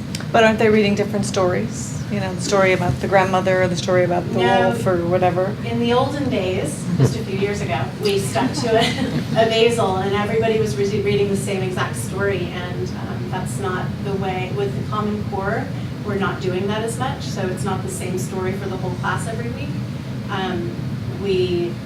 I don't know if anybody is using the same exact story with all of their students, but I do the same story with my whole entire second and third grade class, and we do it with reading comprehension and read aloud. But as far as meeting the needs of individual children, I have kids that are reading at a first grade level all the way up to a fifth grade level. And if I had them all reading the same thing, they would not be having their needs met. So I have second graders reading between first and fifth grade level, and I have third graders reading between first and fifth grade level. So I group them according to their ability rather than their grade. Does that make sense? Yeah, that was good. Yeah. Very good. Another benefit of the combination class is what Robin was mentioning about the relationships. And we hear so much today of the importance of students feeling connected to their school and having relationships and feeling better about themselves, and it helps with mental health and academic achievement. There's a lot of research about the mentoring and the peer-to-peer instruction is an advantage for both the younger and the older students. The relationships that they have, and that the older students are reinforcing concepts that they already know with the younger ones, and the younger ones are benefiting from that role model of the older students. So, Okay, well done. We have one, yes, you're good. Yeah, on the language arts part, I couldn't, it seemed, I'm not sure what you said, I missed it a little bit in terms of when you're instructing your whole combo class. And by the way, you don't separate out your, one from the other like you do in math for language arts, right? Right. So they're all together. It seemed like you said you read the same story, but then you said that you differentiate based on their ability. So could you just give me a sense of what would be an example of a class that you would teach on language arts to all of them? okay. Well, so the part that I do all together is like if I'm doing a read aloud. So I read a book that is at a higher level than most of my students.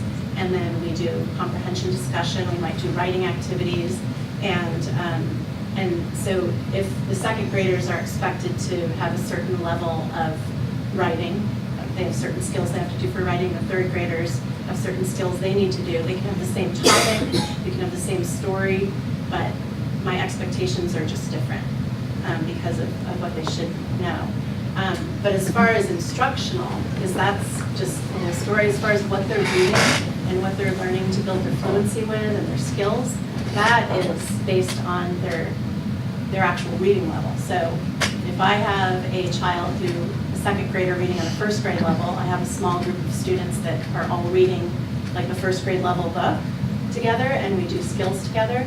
And then we have a group of kids that are reading like a second grade level, third.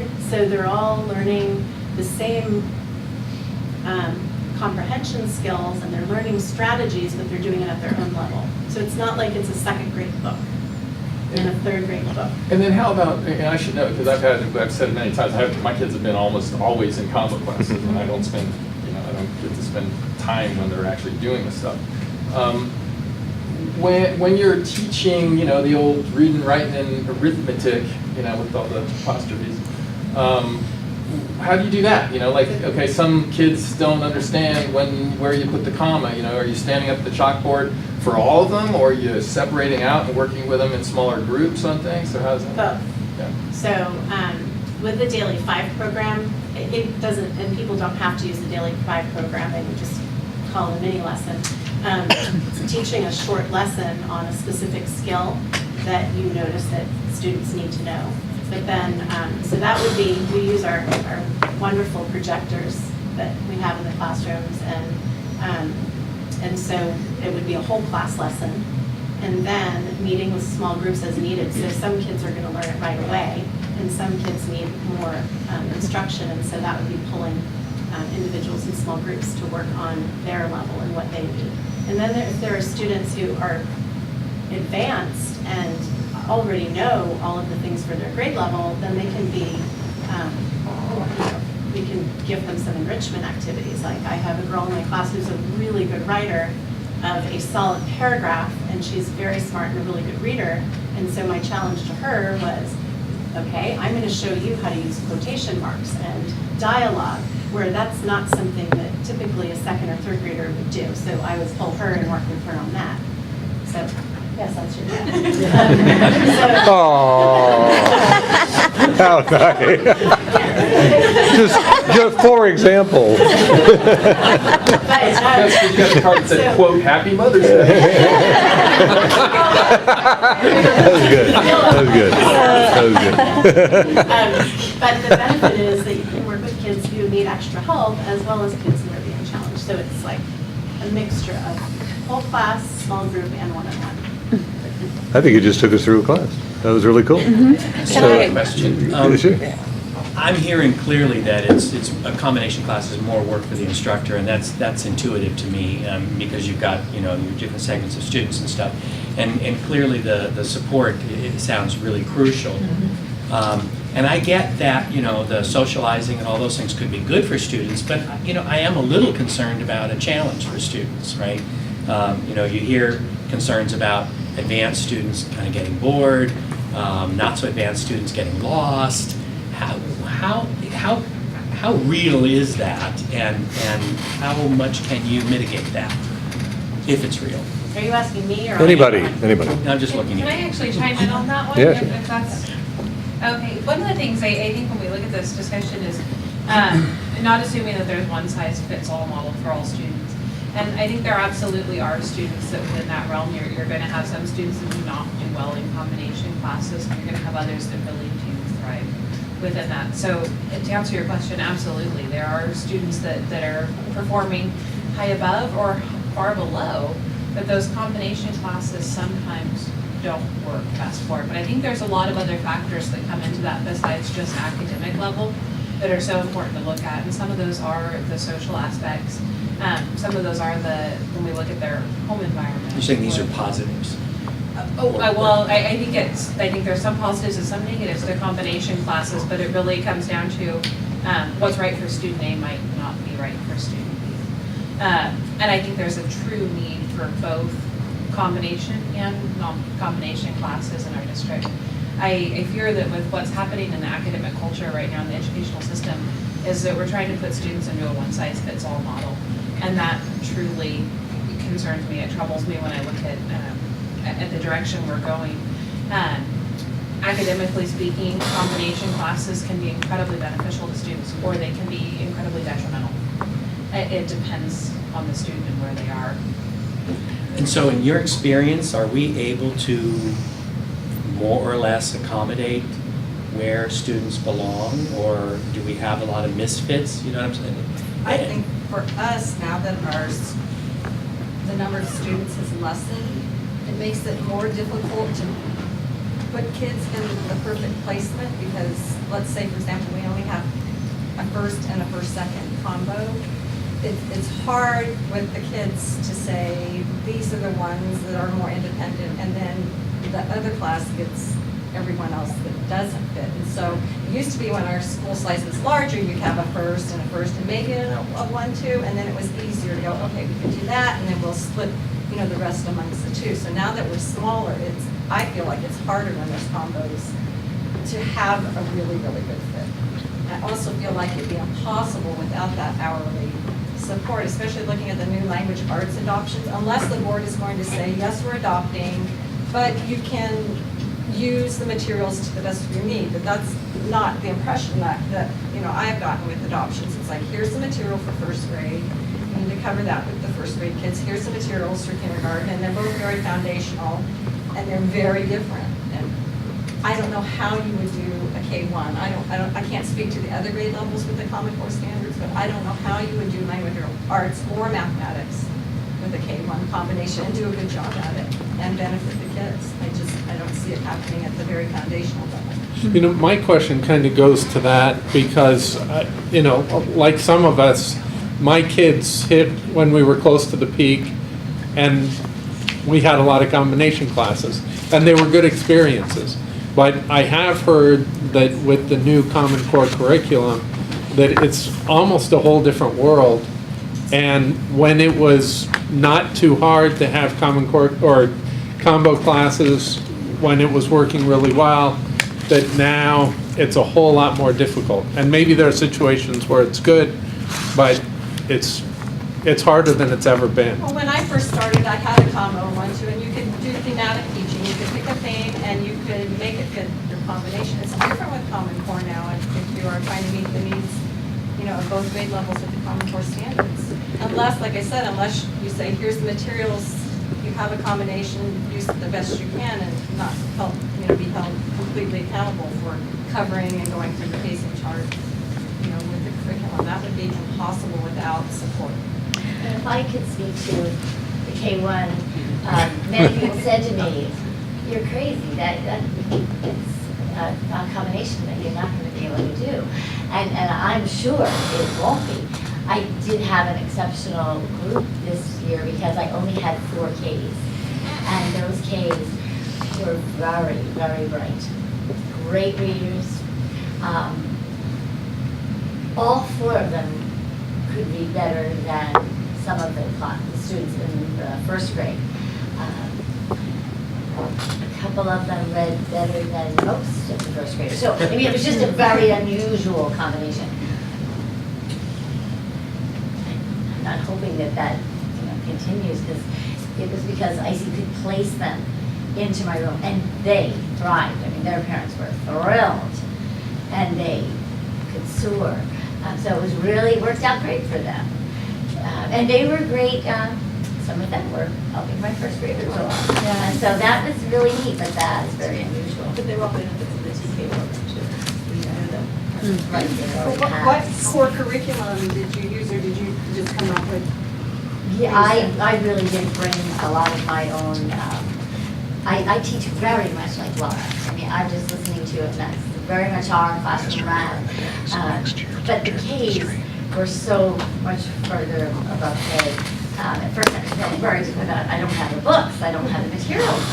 Well, they didn't need them, they were well beyond the K materials, so they fit right into the first grade materials. And I didn't do my anthologies until after they went home. Just because I knew if I had them again, we're gonna have that next year. So the Ks left early, They left it and you last just, week, okay. right, And it sounds like Laura and Kathy, that doing the language arts is manageable. Math, though, Math is hard. We had to pull out. Yeah. okay. So let me actually address that, and I want to tell you ahead of time, I'm always going to ask as if I disagree, but that's only to get information. It doesn't mean I have an opinion one way or the other. I want to dig, and it doesn't. She does do that, I Yeah, guarantee. it doesn't mean, it's going to sound like I'm this way, but that's not, I'm not. I'm all very of us. open-minded. Both are true. Okay. Both are true. So, because She's great. Laura, some of the stuff that you said, I said, well, you have that advantage because you're at Miners Oaks, but at Summit and San Antonio, they don't necessarily have that advantage of picking the better students. It's just all the students have to go in there. And that when you have behavior issue students in those combination classes, and next year we're talking about reducing our hourly help because we wanted to give teachers a raise. Those are concerns that I go, whoa, we're on that slippery. And then in terms of you're not using second grade reading books and third grade reading, but they are at Topatopa and San Antonio. I've sat in the classrooms and there's a group of third graders reading this story and they have these little red, it says reader, I don't remember, but they're, right? They're second grade and Food and Midland third grade. series? Yeah. I can clarify that. So the first part was, I was reading from, I'm basically talking about best case scenario of how you set up a combo class. And I agree with June that because we have less students at all of the schools, it's harder to set up the ideal combo class because we definitely can't separate behavior people out of combos anymore because we all have them. So that was more of a best case scenario. We haven't been able to do that for years. But that's, if you have an ideal situation, then there's certain types of students that you would place in a combo. And then the second piece is, I do use the anthology, but I don't use it in a way where every single kid in my class is reading the same book at the same time. So they're small reading groups. So if I have a group of kids who are reading on grade level, then they will be reading a story from the anthology, or they might be reading literature. But all of us know that you can't just stick with a reading basil from a book company. We want to enrich our teaching with good literature. And so we might have sets of books. So we'll sit with a little group and they're all reading the same book. Like they're all reading Henry Mutch so it's... Sounds much more interesting that way. It is, and some of the stories in our anthology are fabulous, and some of them are terrible. And so we are fortunate that, I don't know of any anymore, but there used to be school districts that would make every teacher teach the same story the same week, and we had a pacing chart, you had to stick to it, and this is what everybody was doing. Mm-hmm. And the problem with that is that doesn't meet the needs of all children.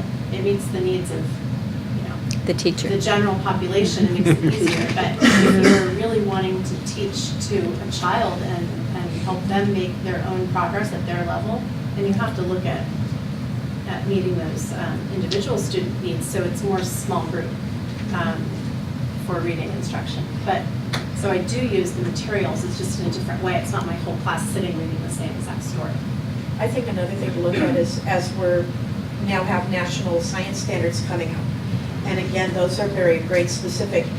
Just the last time I had a 5-6 and I had hourly support for math and language arts, not social studies. So I'm trying to teach ancient Mesopotamia to my 6th graders, while my 5th graders are doing the 4 different types of American Indian groups. And so it makes it harder, and then to think about now we have national science standards coming out, and again, within the social studies and the science, they're very grade specific, so it's going to be more of that mathematics scenario where there are finite sets of information that are coming out that are going to then become part of an assessment system. Looking out at one of the research was talking about 5th grade science a science test that we take will be going toward the NSG? NGS. I had the letters not quite the right order. So that's another issue. And next year, because of our numbers in 6th grade at our school, we have an unusually small class coming up, and I'm going to pretty much teach all 38 for most of the day. And I actually haven't asked for help within the math and language arts. I've asked for the help during the social studies and science because the standards are so different and the content that we're going to cover is so different. So, Babe, you had asked if it was more difficult with the Common Core or with the combo, and what Lisa just said made me think of something. With the Common Core, there's supposed to be less teacher-directed instruction, and the children are supposed to be doing more collaborative information gathering, where they're reading materials and doing things on the computer, and because the children are supposed to be doing more of the self-directed learning, the teacher is more of a facilitator, I don't see the Common Core as being a change. I think that it's the same challenge as it was before. It's just a different way that we're being asked to present it. When we had to be teacher directing and giving and spitting out all the information, then it would be really difficult. But one of the things that we have to all get used to is having the children, they're supposed to be reading and learning and not just hearing it from the teacher. So, and I So think maybe that's a there's- change too, though. I think it's, looking as a 6th grade teacher, it's going to take another 4 or 5 years for students to come to me with those skills. Yeah. yes, So, yeah. and I hope that I will get to those skills before we change to the next adoption. Because, 6th grade's always grandfathered in, it's okay, they haven't done this math. Guess what? Here's a program, or, it makes it harder. And Let's I'm ask about hoping that with as we this come along- language arts adoption. I mean, I think we learned from the math. We should have done that with math. We should have started it at K and K1, or 1, 2, We- can we do that? Can we do that for language arts? Can we choose to do that? They're learning those skills. I think we can choose anything we want. I mean, Integrate. where's the committee on the adoption now? Not are you on the committee? Have you decided how to do it? No, are you still working on I it? don't think that we We're piloting, actually, we're piloting. How are we gonna pilot? All at once, or bottom up, or We're still top having that down? discussion. Oh, there you go, see? Opened up a whole other can of worms on that one. But we're piloting K through 6. Yeah. Right. So the pilot, it's okay to pilot, but then the question is, how do you eventually do Adopt it, it. right? But if we do that, we would have to set expectations that our test scores are not going to be what you expect. And you know what? For a few No- years. So that's the hard part too, because you're looking at this and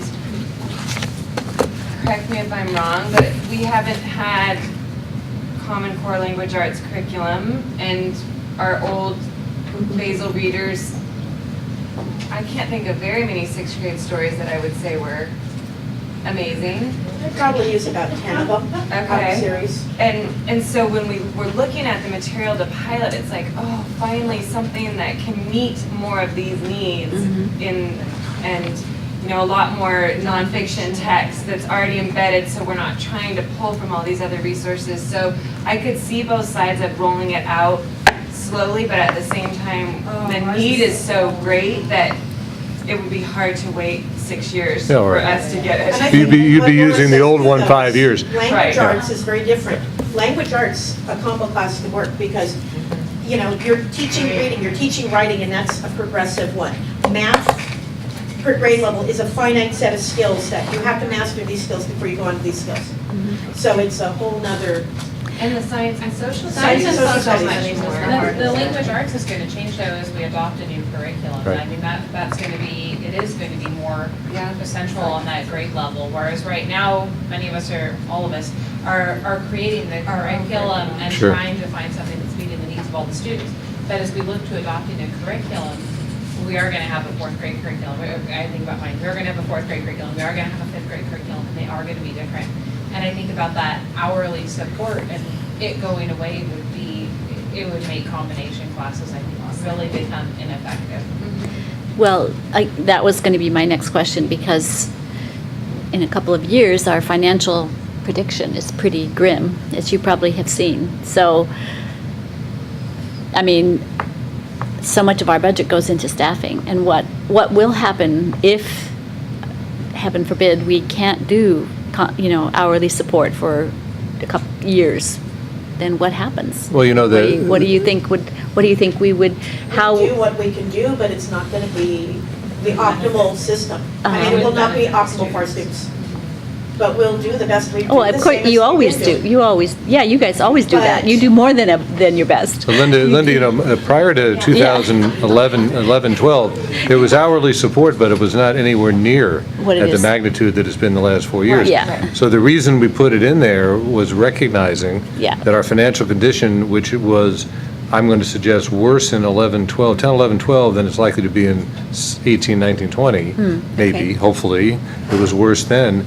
We couldn't hire the number of teachers we needed to drive the class size down. Therefore, we put in the hourly program, which is still there. It's just, we had to make some choices. You know the history. You know exactly all the conversations took place in May, and the decision, almost unanimously, the faculty who were asked, which is everybody, said we'd like to have the teachers hired back. And the only way we could make that work was to reduce the hourly program, leaving some of those dollars, hopefully all of them or close to all of them, for compensation increases. So, Now, can I ask about those hourly, because I have heard different things from some teachers saying, well, and maybe it relies on whether the hourly person is credentialed or not, but sometimes it's actually more work for the teacher to have this hourly help, because they're setting up what the hourly person is going to be doing and what they're going to be doing.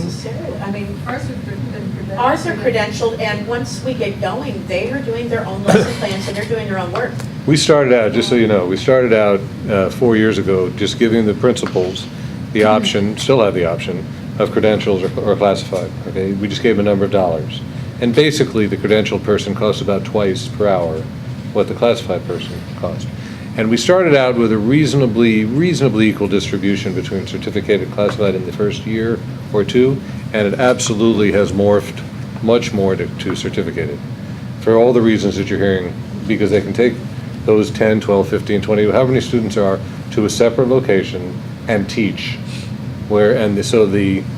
Not just theoretically, as the principals certainly, but the concept is that much less time and energy would be taken from the regular classroom teacher in that scenario than if you're working with a classified person, right? Where you have to do much more planning. Is that fair? But I do think expertise does come into effect, because, depending on, we're talking about some teachers, like at Minor Oaks, that are all retired teachers that have quite a bit of expertise, where I didn't have necessarily the same expertise in my supplemental support, and there was definitely a difference between the teachers that had expertise as the supplemental teachers versus those that needed support and training and mentorship. And I do have teachers here that, can attest to that does take a little bit of extra time on behalf of the teacher to train and help the new teacher. That's a very fair point. I think that's right. But that would still be better than not having the support. But to answer your Right, question, or- I think it's side by side. I don't know. That's a hard. no. So I think some teachers would say no. Pretty strongly about that. You Yeah. wouldn't want the support? No. Well, And I guess the way it's set up is if you don't want the support, then don't take the support. I mean, I think that's I think it's side by completely, side, I think it's yeah. different by each teacher, Right. because it's last year, I think it's last year I tight. had combo Yeah. support, and I had someone that was not as wonderful as Linda McMichael. And I just had her doing a different task, so she was making photocopies, which was still helping me, and she was doing like sight words one-on-one with my students. She was not able to take a big group, but I still definitely found value in having her. It was just different. It wasn't as good, but I wouldn't have given her up. And I think we did talk about too, the support is helpful in that monetary sense, and it's nice, and I think we do have the option of looking at the flexibility of how you use that money for support, whether that's an aide in the classroom, or a grant a teacher to help pull kids, or somebody to help with copies or whatnot, because when we're talking about 33 kids in a class like we were this year, support is necessary. So Lisa, when you were talking about, well, I'll have, I might even have up to 38 kids at some Yep. point, and I know, Kate, you do that quite a bit this year with the fifth graders. Is there thoughts like, maybe one teacher does fifth grade math and sixth grade math, and the other teacher does fifth grade this, and, sort of, I know at Summit for a while, they were teaching social studies in a rotating, like one year we were doing Indians, the next year they were doing US states, and the next year they were doing, so you might be doing what is typically the sixth grade social studies at fourth grade, because they were I just think the rotating. difference is like this Summit, it's a small community and they've always had the combo, so they kind of set their schedule by, okay, this year we're doing the fifth grade social studies, next year we're doing the sixth, then we're doing the fourth. So within their period of time, they will cover all the social studies and science content. With a larger elementary school, our combos change from year to year. One year we'll have a combo, the next one we won't, how the combo will look, who will have it. It's a different setup than what Sherry might deal with, because she knows going into the onset. I mean, I've had years that I found out that I was going to have a combo the day before school started, because we had 8 parents came in to enroll the day before. It's a little bit different situation as far as how you're going to set things up.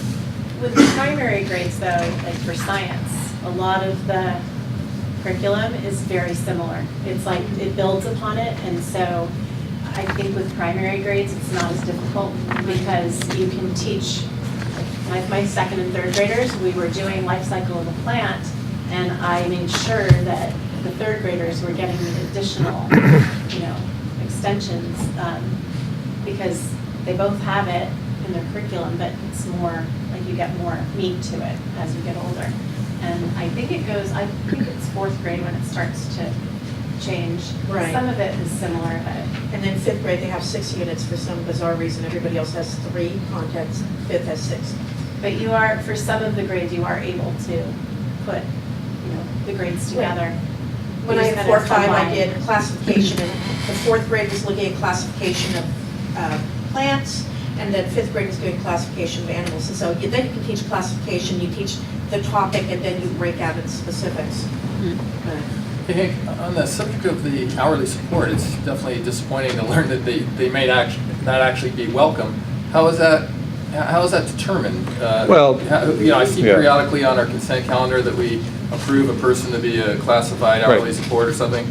I mean, why wouldn't a teacher be in a position to choose their helper if that were the situation? Well, in the general sense, the teacher is completely able to choose up or down. The dollars, and I sent you this recently, we're rearranging what will then next year be $175,000. We just have a different set of criteria that will determine the amount per school, but the concept has been the same since it started 5 years ago. That is, the dollars go to the school, the principal meets with the faculty, hopefully all faculty members have an opportunity to identify what mostly she, would appreciate having. We just can't do everything, right? So there are some situations, for sure, I'm looking at a couple here, this year and next year, where a large school would have almost no combination classes, but would have 60 students or so, 58 to 64 students in that grade with no combination. Therefore, the mean class size of that grade would be 30. So the question then is, it's a very straightforward question. We have 2 teachers teaching 60 students. Would you prefer to have certificated, classified, or no help? Right? And it's up to the principal working with the teachers to determine the answer to that question. So, in general, I haven't done a survey and I'm not going to do one, but I think if the question were asked, would you like us to remove the entire hourly program or not, I think the answer would be keep it. Right? So, however, it doesn't work for every teacher. And therefore, if I'm a teacher who would prefer not to have any help, classified or certificated, then I would say, please don't give me any help. We don't force. No, I think we'd rather have a raise than help that's Well, not no, I good. know, I get that part of I the. mean, I'm not gonna say, no, I don't want any help. I understand. Everybody else wants help, What and I'm what not I would, getting a what I raise would out of want, that, what so. I would want is to be able, and we did, to hire the 3 teachers back, therefore lowering the average class size by 1. Doesn't sound like much, but it's better than going the other direction, or keeping it the same. Having the hourly program be where it was this year at $275,000, if we did that, then we have barely enough for a 1% increase in compensation, right? So that became the financial challenge. It became the financial equation. The other issue that Kevin's talking about is the actual use of people in the classroom, right? And what I'm saying, everybody would rather have a certificated person than a classified person because that person's trained differently in general. You might have some great people doing classified work, but they can't do all the things essentially legally, or even if you don't worry so much about that, they haven't been trained the same way that certificated teacher is trained on the early side of the early end of the career that Cheryl was talking about, or as a retired person that Laura was talking about. But it costs twice as much per hour, right? So everything becomes, as I've said numerous times, the zero-sum game. You have X number of dollars, certificate and classified on the hourly side, hiring teachers. We hired everybody back this year, even though we're dropping 60, 70 students, right? And we're trying to figure out how to have an appropriate, as much as we can, raise in compensation. So I'm not disbanding the hourly program at all. It's $100,000 or more above where it was 4 years ago, but it is less next year than this year because we hired the 3 teachers back. I think, Jane, one of the comments you had was about the difference between classified and certificated. If I have a classified person in my room, they're working under my supervision, therefore I have to be supervising them. So they can't be going out to an empty classroom and working. Whereas if you have a classified teacher, or sorry, certificated teacher, they can actually be in a self-contained classroom by themselves. So then that lowers my numbers. If I have a combo, they might take the 5th graders and do the 5th grade math with them in their own room. They're planning the curriculum and all that. Whereas if I have a classified, which is much cheaper, they're half, like you said, but then I'm doing the planning, I have to do the assessment, and they can't be out of the room, really. You know, they might be out at the benches if it's not raining, which thank goodness we've had nice weather. Years. They might be sitting out on the benches and working with them, but they can't be going into an empty classroom because they have to be supervised. Kevin, can I just speak to your concern too? This year, we have this budget, and so we have combos, and we met as a staff, and we said, okay, I actually started with Lisa, I think you were my first meeting, and said, you're a 5-6. I want you to think about what you need next year. And so I met with her, we came up with some suggestions. I go, you've got lots of options. We can get a credentialed person and take half of those kids. We can get that person for however many subjects within reason. You could have a classified support person in the classroom. You could have somebody in the afternoon. You just tell me, sleep on it and tell me what you want. She goes, I don't sleep on things, let me tell you right now. So then the next person I met was our kindergarten, the 1st grade group, and said, okay, here's the options for you. You tell me what you want. So they really drove everything, because as soon as they decided what they wanted, all the classes became straight classes for language arts and math. And so Lisa came back and said, I really don't want to have another hourly teacher. I would rather take all the kids and be able to have clerical support for prep work as whatever I want. And in the afternoon, I'd really like somebody for science. I said, deal. So as soon as she did that everything fell into place. So, but the year before, this year, Vicki Huggard has that same weird combination of numbers. She's got 38 5th graders. Vicki chose, she wanted an hourly teacher. So that's what we did. We hired an hourly teacher this year. So it varies from year to year of what the teachers want too. And finding, you know, we've been lucky, even with our low salaries up here in Ojai, there are still people out there that want to come teach in Ojai, and they're willing to get their foot in the door by doing some hourly work. And we've been very lucky. But I will say, when we were looking at the difference between 12 and 13 teachers, and we were looking at 12 and how many combos, and I said, okay, it's going to really challenge us to try to find, because we would have needed 3 hourly teachers at that point to eliminate all the combos. To find 3 hourly teachers, that's a push that we all feel real comfortable with. But having what we have now with the classified support and some 1 hourly teacher, it looks like at this point, we're feeling pretty good about that. And I think we'll be able to find a pretty quality person for that too. You're talking about this coming I year. think that's a really good explanation. That's really how it works, how it was designed to work, and how then I think how it has come to work. So Andy, in terms of a school closure, I know the committee, the 7-Eleven committee said, you know, whether it's 90,000 or 226,000, it's not enough to make it worth the trauma that it would be, you know. What does that 90,000 to 226 do in terms of helping some of these? I mean, it might not be 1.5% raise, but it's. Well, go ahead, yes, you. Financially, I can answer most things, but, you know, I can answer that, but she asked you. You look in that direction. There you go, practice. That's mentorship. It was a financial question. It's delegation. So when we're looking at on the high end, about 225, that is 1.5% on the salary schedule for all staff.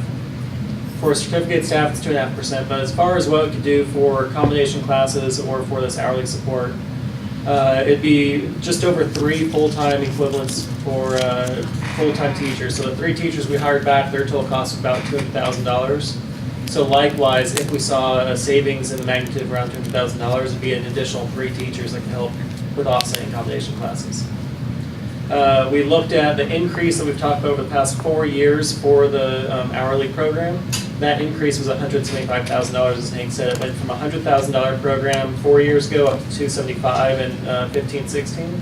So being able to have that level of impact is, you know, just under, again, what the potential savings of what we saw for the 5 school consolidation options netting. So, you know, just think again, just numerically for a minute. So out of the 175,000 or so next year, because we changed those criteria, we're looking at unduplicated count as the driving factor as opposed to enrollment. So pretty much within a 3% or so, Miners Oaks, Topatopa, and Miramonte are all getting about the same, sort of in that $55,000 range, 55, and then smaller schools obviously are getting much less. So you can sort of think in terms of I mean, any one of the principals could sit down and say, here's the challenge we have. We have next year $50,000, as Catherine put it beautifully. I have 13 teachers to work with, right? Well, you can do the math. It might not be exactly the same because you have some people who need a little bit more support because, as I'm looking at your theoretical combination for next year, in the upper grades you have several, at least on paper, combination situations. But as Lisa said, that can be obviated by putting, thank you, 38 with you, which means those 9 sixth graders, you have 9 plus Kimberly's 29, right? That's how you get to 38. Well, actually, that ended up flip-flopping. Or whatever it is. But in any case, so then, you know, if you have And that bumps all the others. if you have 38, then someone else has less, Yes. right? But then you need support, right? So there you go. I have kind of a structural question, and I'm always asking crazy, unpopular questions, but, you know, when we used to, with our kids, we'd show up the first day of school and find out who the teacher was, and sometimes that was fantastic, and sometimes it just didn't work, and we would have to do whatever we did. Whatever. Well, you know, one. Stop my foot. What? Familiar with that practice? No, wait, yeah, stop my foot. But one year, I mean, one of our kids, it just wasn't going to work, and we had to homeschool that year. I don't think it was ever occurred to us to go to another school, which could have been a great solution. And I'm just wondering if there's some way to recruit where, you know, if 10 kids at this school would be great, if we could call 40 parents and say, hey, we'd love your kid to come and be in this class because Liz is a fantastic teacher and we want to do a whole, you know, what would happen if we did that? Yeah, you're right. That is a little crazy. Yeah, that's what I'm here for. It's that's not on my radar screen. But I think the issue though of matching. Look, we've talked about it today. Matching student needs with teachers, getting the right construction of those 36 kids, whatever.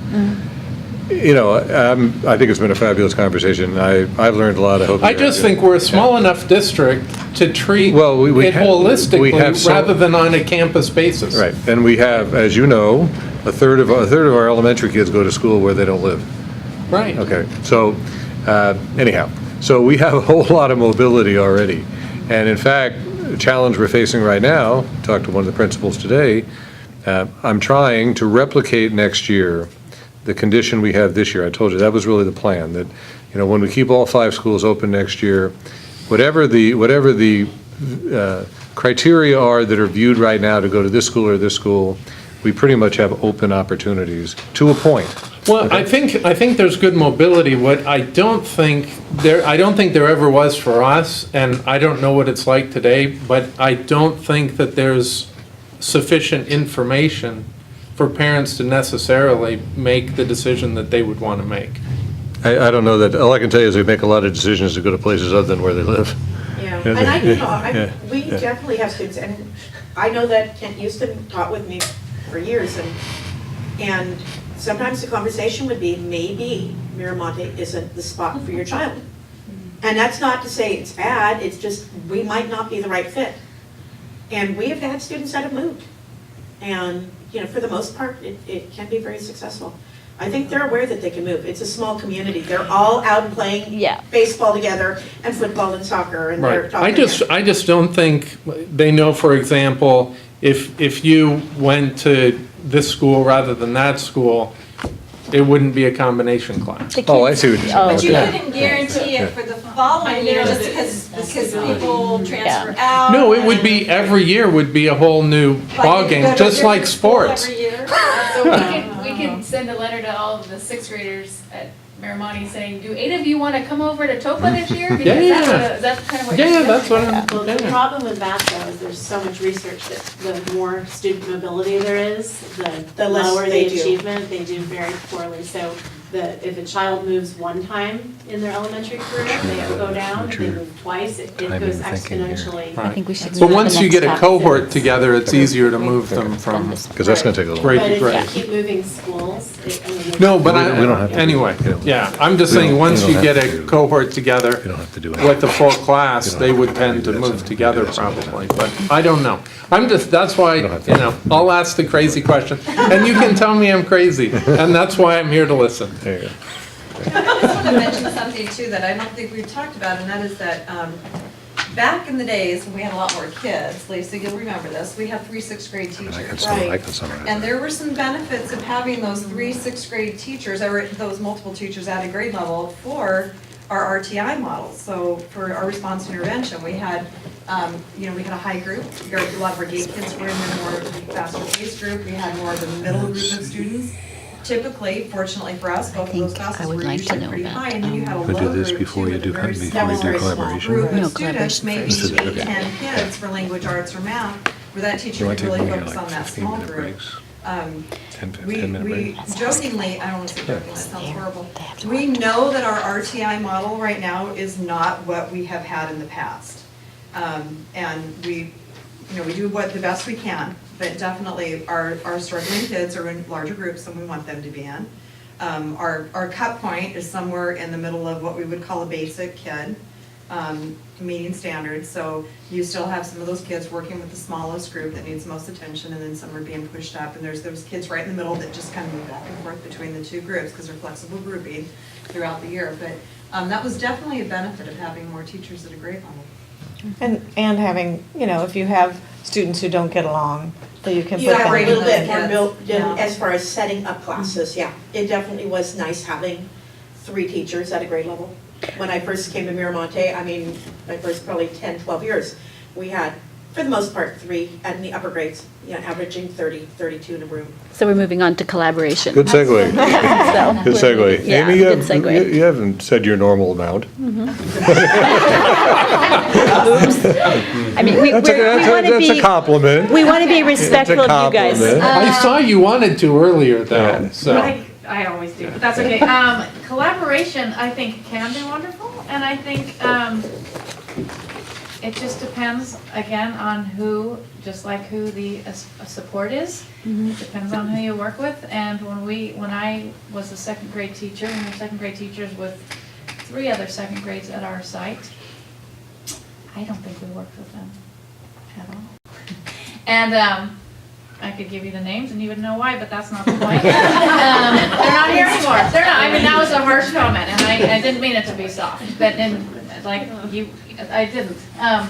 So they haven't been here for a long time. So we didn't work with them at all, and so it depends on who it is, which is a weird thing to say, but it's like, are you friends with your neighbors? Well, who are your neighbors? You know. I guess that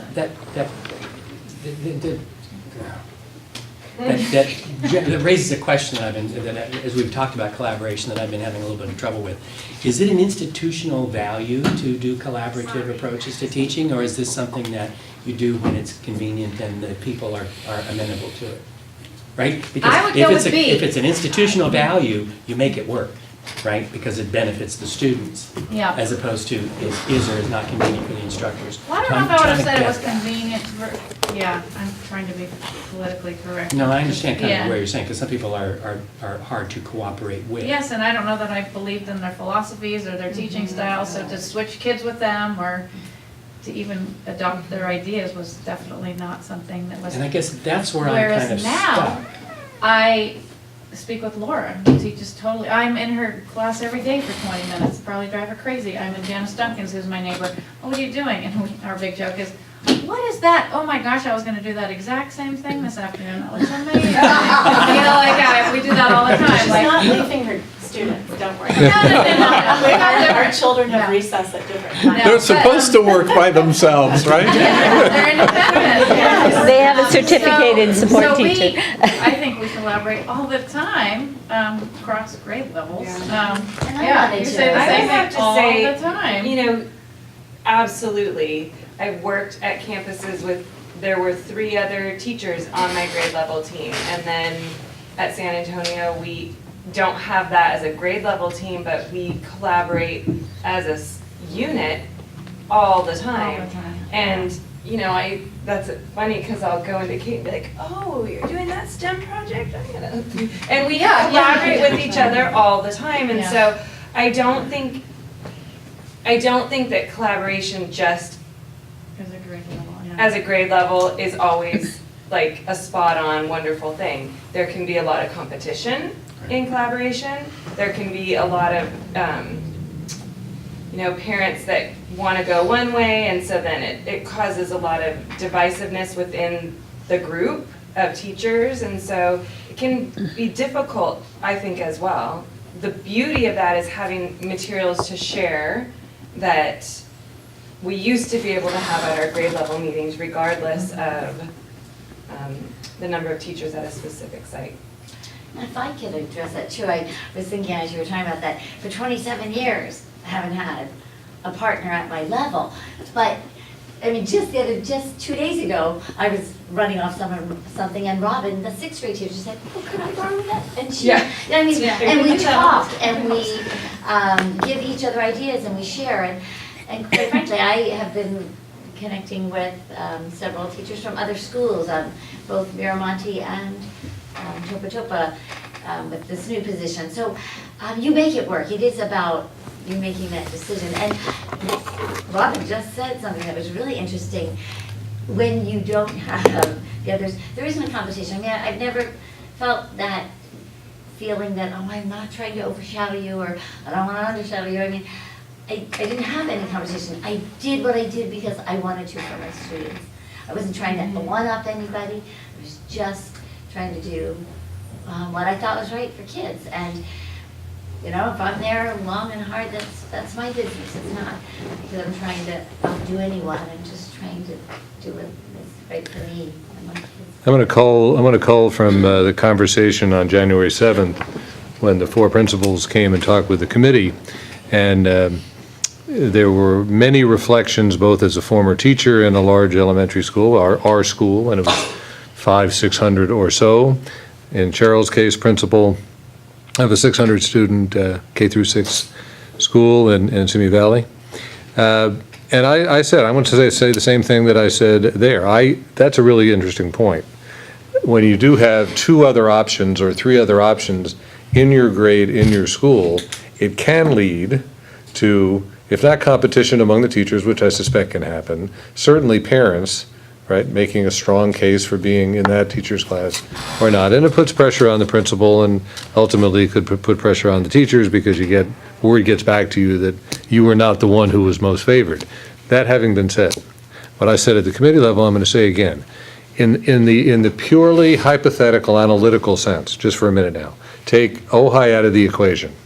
If I were choosing between having a half of a teacher as a colleague because the other teacher's in a combination class, or having 2 teachers predominantly teaching those students in that grade only, and I am also, I think unequivocally, in general, the latter is stronger than the former. I just do, and I've seen it both. And you can make a lot of things work, and I understand where a 5th grade teacher can go down and see what the 1st graders are doing and pick, but that's just not the norm. I mean, the norm is you're still involved with the curriculum in your grade, and I think it would be generally, if you like the people and they're cooperative and they're as good as you are, all of those criteria, in general, it's better to have other colleagues who can push you, challenge you, because you're thinking about doing the same thing academically. That's how I feel. I felt that way before the 7-11 committee formed. I still feel that way after talking with every elementary school faculty, albeit I have heard alternate views like the ones that just came forward. And I'm not saying, I never said on May 3rd or any other time that should be the controlling criterion for deciding how we should organize our elementary schools. But I do think it is a criterion. And I do think it weighs more on the side of having larger groups of students in grades, in schools. I had a great conversation. I won't name the people with whom I had the conversation, but at the end of a meeting in this room, I talked to a couple of teachers who are teaching now in our situation in a school that has, another half of a teacher or 1 teacher depending on the year. And I asked the teachers to reflect on what it was like 15 years ago at generally our high point, and just simply ask this same question. Did you feel that having other colleagues with whom to work in your own grade, doing the same thing you're doing and trading ideas, was that in general better than not having them? And both of them said in different ways, yes, it was better then. It doesn't mean we should just change our elementary school structure to go do that. But I think on that one criterion, and one of the reasons why it's on this list to talk about, I think that rationally someone would say, yes, in general, that's a better way to have academic ideas shared. I think it's important to talk about that in terms of the future. Yeah. I mean, The how new many teachers. teachers here have said 25 years, 23 years? Yeah. We Except get for young Kate. teachers, and maybe Kate can talk to Right. us about that, because you're 2 years, right? But you don't have a teacher at your level. I mean, we're very lucky that you are as talented a teacher as you are. But in general, would it have been, that's my worry, is the future. We have such a Right, we've small got a lot school of old district teachers. that we do so much collaboration between sites, and in this day and age, and the fact that we live in such a small community, it's so easy if we want to collaborate. Last year, I reached out, I was teaching 1st grade for the first time ever, and I reached out to Amy Bujold and Tracy Oakland, and they completely helped me. There was actually a 1st grade teacher on my site, but I chose teachers at a different site.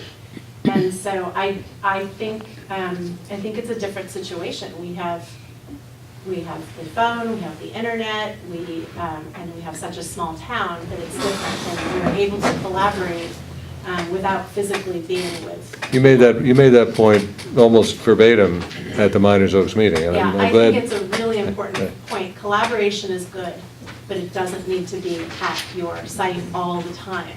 And I think that's why we can't take Ojai out of the equation, so to speak, is we are a unique community, we are a small school district, and I've worked in larger districts where there might be 4 or 5 people at that grade level, at that school site, but I haven't seen the same depth that I see here within our own school district, and a lot of it comes down to, yeah, it is small. A lot of these teachers have been here for so long, there is such a sense of community and that ability to quickly say, hey, what are you doing? And one of the solutions I see to that collaborative issue would be to have an opportunity for us to come together with others at the other school sites and meet and talk about what we're doing in the classroom and collaborate, not necessarily just at our school site, but as a district level. Because I think we are too small to say 1 or 2 teachers at our school site extra would make this huge impact. I think when we look at 10 to 12 teachers coming together and meeting on that, then it becomes more beneficial, and that's where we can meet as a district as opposed to just at an individual school site. I guess I could speak to that too, being that I thought I would be very isolated up in the mountain by myself, but I've put myself out there for a lot of professional development, which I've been very grateful for the district. And I've met really nice people, and I do feel like I collaborate every time I go to these, whatever we're doing, professional development, or now we're in the whole reading series. And I email people from other schools all the time, and they help me out.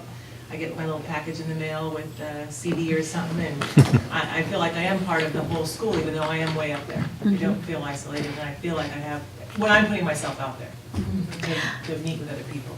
I want to note the time because you guys have to work tomorrow, and we so appreciate all of your input here. So I would hope that, the principals, do you feel like you have anything you want to add that hasn't been said so far?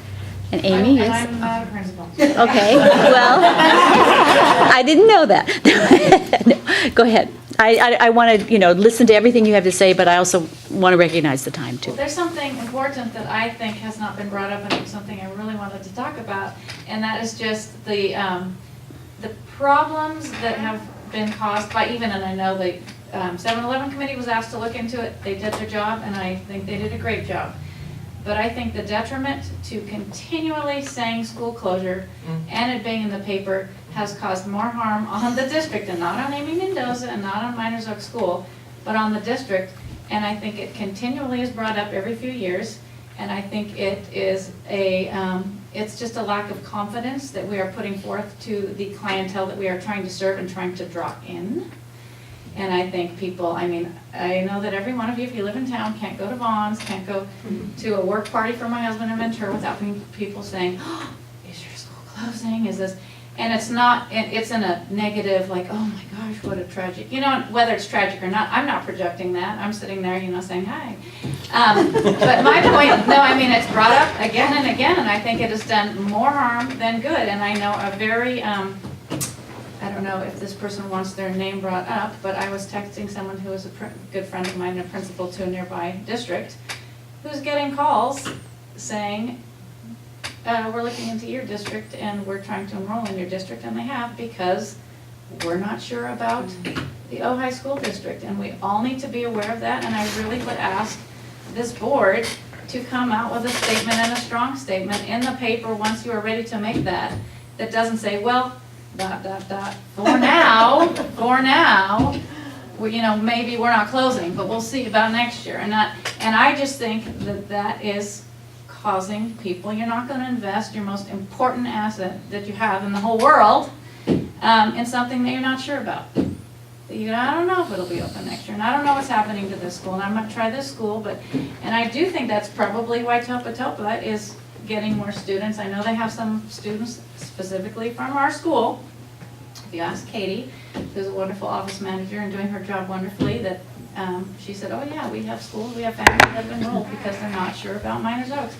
But Topa seems like the safe bet, And I just think that I would ask the board to think about that when you are making a statement, and when you do and when you're ready to, for it to be strong. And we feel confident that yes, our schools are open and will remain open, and please come and see us, and we need to be inviting and not pushing away.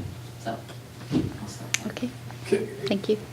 I wasn't prepared for it to be over. I hate to hold you guys longer, but one thing I'd also like to just, if there's any input on the subject, is what is the value of having the number of elementary schools that we have? We have people with 27, 26 years of experience here right now. I'd just love to know, because what we tend to have been looking at are these things like, well, would it be better to collaborate? Is that better? Is a combo as good or not as good? If it's not as good, then that apparently means something. And I think the harder side of the equation, I've said this before, is the other. Like, what is the value of a school in a neighborhood? What is the value of that? And what do we, I'm glad that you are saying that you don't want to stop, because I feel like we're being stopped before we get to talk to the elephant in the room, because we're only talking about combos and consolidation when, like, the big issue is whether a school is going to close or not, and that's a huge deal. So that's a good segue, because I wanted to speak and I signed up to be a speaker, but then I found out I was sitting at the table, so we tore that up. But there are so many benefits to small schools, and I know San Antonio and Summit have talked a lot at the 7-Eleven committee meeting, and here parents and teachers talking about the benefits of small schools. And I was reading and I found out that all of us have small schools in Ohio, that most of the research and people who, all the statisticians say that under 350 students is a small school, and that there is a huge body of research about the superiority of smaller schools, 350 students and less, and the academic achievement. And there's so much research, and I have like a Google document with all the links to everything that I could send you if you want to read all that. But it's incredible how much research has been done about it, which is why a lot of large schools are actually making small schools within their large schools. Those are gigantic districts. But so one of the big benefits that I read that tied into something that Marilyn Smith last week was talking about when she was going over some of those goals on the LCAP was, and Amy, you brought it up earlier today, but one of the benefits of small schools, 350 and less, is that students feel a sense of belonging to a community. And when they have that, they feel greater connectedness. It leads to improved behavior, better mental health, overall wellness, which all helps student achievement. And there's a ton of research about that in particular. And that was one of the areas that was on the LCAP that I can't remember which. Student wellness, health and wellness. Yeah. And well, there was Number- connected goal wellness, number but 4. also connectedness, the student connectedness and community. And then conversely, studies on the impact of school closure, because I was looking at small school benefits and then also school closure. The studies on the impact of school closure are finding that, where is it? They have this, there was research done in 2009 at the University of Colorado, and they found this closure effect happens. That it occurs when students react to news that a school might be closed, and they're declining in achievement when they hear that news. So if you see test scores go down this spring, it could be because of that. It reduces the morale of the students, and it affects their achievement. And then the other conclusion they found was the difficulties faced by students transitioning to new schools, because closing a school, and I'll read the quote right here from the research. It says it disrupts relationships that students had established with adults and other students at their closed school, leaving the students with few social and emotional supports to help them to the challenges of the new school. And new relationships were weaker than those they experienced at their closed school. And so there's a lot of other research, but that one in particular related to the benefit of a small school, having those relationships, and the negative of the school's closure completely affecting that, mixed in with our LCAP goal. I think it's really important to acknowledge it. I did make some copies for you guys, though. Just 2. I'll leave one on this paper. And just to let you know also, we're having more meetings, more special meetings. So even if you don't have a chance tonight to say what you need to say, you'll have other opportunities. So I just, But not until the fall. but not till fall. Until you're So you back. have, I just want, I know we have grades, and I know all that stuff, so. But to Anyway, answer your question, yeah. in my personal opinion, the way we have things now is ideal for Ojai, because we have 5 small schools of different sizes, and we all love our schools. You've heard about how everybody loves their school community and has that community, and then the research there's research on a couple different categories that supports all of that. But how does that research align with a lack of teacher support, with misfits in combo classes, with some types of difficulties in collaboration? None of this is in a vacuum, right?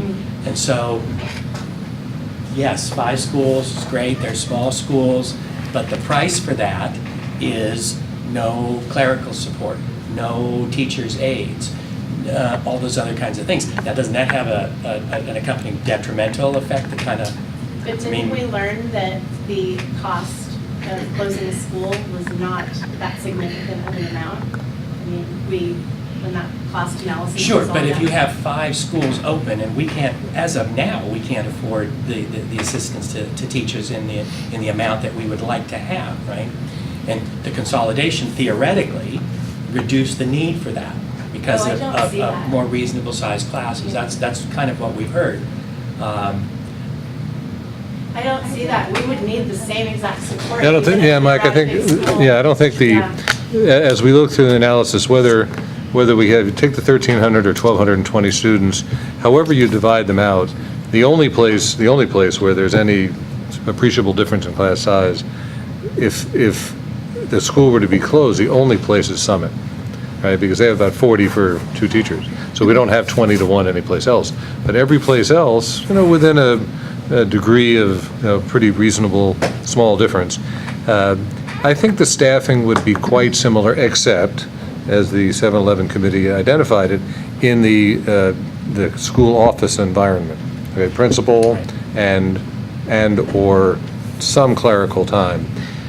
So that's, we know, that the majority, what if you call great majority, over 50% of the savings in any of those configurations was administrative. Well, and If we did not support one of the other schools with some administrative time, if it was just a complete reduction. Right, but it doesn't talk about facilities. No, it does not. Even if we Does spent not. Does not, you're all right. Measure J exactly where we thought we were going to do when people voted, over the next 5 years, 10 years, those facilities, we can't maintain them. We don't have the staff to maintain 5 elementary schools. And so they're going to, even if we fix them up beautifully today, they would start looking like they look now. Because we don't have the funding. It's something we've dealt with in my 25 years here, is we have not done a preventative maintenance. So they're going to fix everything up in Measure J. But then we don't have the finances to do the year-to-year preventative maintenance. And so then it's Band-Aids, like, Miramonte, a few years ago, our plumbing was shot and we had to get, that fixed. And what does it feel as a student? I mean, our product. best product is our people. It's our teachers. And it's not our facilities. I mean, perhaps it's, you feel the school is small, the numbers are small, but it's not necessarily the facility that is attracting those people. It's the people and the community. And Ojai is small. Certainly, people, I mean, I know people who have moved from Summit to San Antonio, maybe even just for 6th grade as sort of a prep, because, oh my God, then you're going to Matilda, which is bigger, right? And each step, your child adjusts or the family adjusts, We are a good enough community that I think those things could be, yes, I think there would be effects, but I don't know that I think we have to look again at the whole, how are we going to maintain these facilities? It's awful to go look at the peeling paint and the ceilings in these classrooms, and it might not be, it might be, yeah, well, that's a sad thing, but you know what, we're going to keep all the schools. I don't know the solution, but that doesn't address, the 160,000 doesn't address what happens. I guess to play devil's advocate, Yeah. like you were saying earlier, like what Amy said, that would be our decision for the next 4 years, and then it's gonna come up again, because our classrooms are literally crumbling around us, and then that's, my fear is to just every 4 years be on this 7-Eleven committee cycle of which school's gonna close. And it just keeps undermining the beliefs and the trust that the community has in their schools. So I see that part of it as a very legitimate, like, long-term, how are we successful and build that trust from our community with what we do have and keep it running and maintaining at an acceptable level. I guess I feel like I need to say too that while there are a lot of reasons not to close schools, and I've heard those studies before, and I don't know where they did those studies because it sounds like they kidnapped these kids and took them somewhere because we're taking them away from their friends and their teachers and whatever. And the teachers would be the same teachers and their friends would be the same friends for the most part. And they're the same kids they play sports with and that they do rec department with and they I mean, it wouldn't always be the case, but for the most part. Well, yeah. when we were worried, really worried, and our community was worried, we're looking at families that live, and are out of school, and they absolutely would not be together. Half of them would be at one school, and half would be at another school, and same with the teachers. We all work together, and half would be at one school, and half would be another, so. And the studies are done all over the country, but if Miramonte closed, half those kids would be ripped apart from the other half, and half the teachers would be ripped apart from the other half. So it would happen no matter what school it is. It affects the teachers and the students and families. So just to play devil's advocate, because I am so far from There are a lot of any kind devils decision here, at aren't all. Yeah, we're not even, none of us are even close to that, to a decision, so But- we don't want you to think that we're, And I'm not a We're parent there. of kids in school, so I take an institutional point of view more predominantly than individual kids. And so I do look at the long term, right? And so even if, not minors, so let's say we close an elementary school. At some point, those kids are going to merge into junior high. And they'll all be together again because this is Ojai, right? And there's only one place. And so I'm really sympathetic to that, and yet at the same time, I see that as potentially a transitory adjustment period. Same thing with parents. I mean, everybody's used to a certain commute, everybody's used to a certain thing, but life changes, and change is hard, it's uncomfortable, I hate it, but eventually you adjust. And so, for me, the struggle is that adjustment period going to pay off? And I'm just not there yet, but. Well, Linda, in terms of the two things to discuss tonight, some teachers did do a survey. I think at least 3 of the elementaries participated in a survey, and I sent you all copies. And I think from reading through them all, the consensus on collaboration was not very strong. I think the same thing you guys said, that if you want to collaborate, you will find someone to collaborate, even if they're not at your site. Even if they are at your site, there might not be someone that you would collaborate with. So that doesn't really help us in this decision. Actually, And- on all 3 issues, it wasn't unanimous, but there was strong consensus, I felt, on all 3 points. Well, definitely on the combinations, teachers are really saying they don't like combinations, that it's more difficult. There's a consensus on that. But I don't think closing a school helps us, really, in that. That's not the solution to combination classes, is to closing a school. From what I While can- you are here to look long-term, totally like and support that whole idea, I do think that one of our biggest problems is our ADA. And I think closing a school, you're gonna lose kids regardless of the school you lose. And how much are they worth at Paul? How much are they About 8,000. 8,000. 7 or 8? Yeah, I mean, 8 to 10 when you factor in all revenue sources. yeah. Those are my babies. I don't really need to be talking about them that way. I'm just saying that, you lose 10, you're going to lose 10. You're talking Miramonte, you're going to lose them to Sunset, San Antonio, you're going to lose them to private schools, Summit, you're going to lose them to San Paul. You're going to lose kids. And if you lose that many, then is that short term to lose that amount of kids when you're really down to having financially gained nothing and you're back to 0? And if we're being here to serve, you are here to look long term, but I think you're also here to look at serving our community. And I know you all know that, so I'm not trying to preach to the choir, but I think to serve the community and give them a voice of strength and unity and saying that you consider them all valuable in every one of your choices. And your question, I will say, in all honesty, in front of my peers, that I bet 6 months ago I would have not thought that every school was necessary to be kept open, which is maybe not the nicest thing to say. But going through this process and thinking in depth and hearing parents, I really do think the parents of this community want to have a choice in where to go, and it is that important and special to them. And maybe a really bizarre comparison is how many churches do we have in the valley? Maybe that's a bizarre comparison. But, why do we have so many grocery stores, and why, people feel very strong about where they go and where they're connected in their little community. And if they go from Miners Oaks, San Antonio, I think I was more upset about that 6 months ago than I am now, and I think that's where they feel comfortable and that's where they feel like they're served. And if they did not have that option, we might lose them.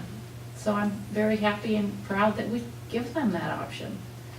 You know, and they are all different. And anytime I've had someone come to me and say, oh, I hear you work at Miners Oaks, and this is 27 years, I can guarantee you I've said this to any parent that's ever come to me and said, oh, should I send my kids there? I will have said, I think you should go visit all the schools, because you are going to find a different flavor, a different tone, a different vibe, energy, whatever Ojai word you want to use, on each campus, and you're going to know where you fit.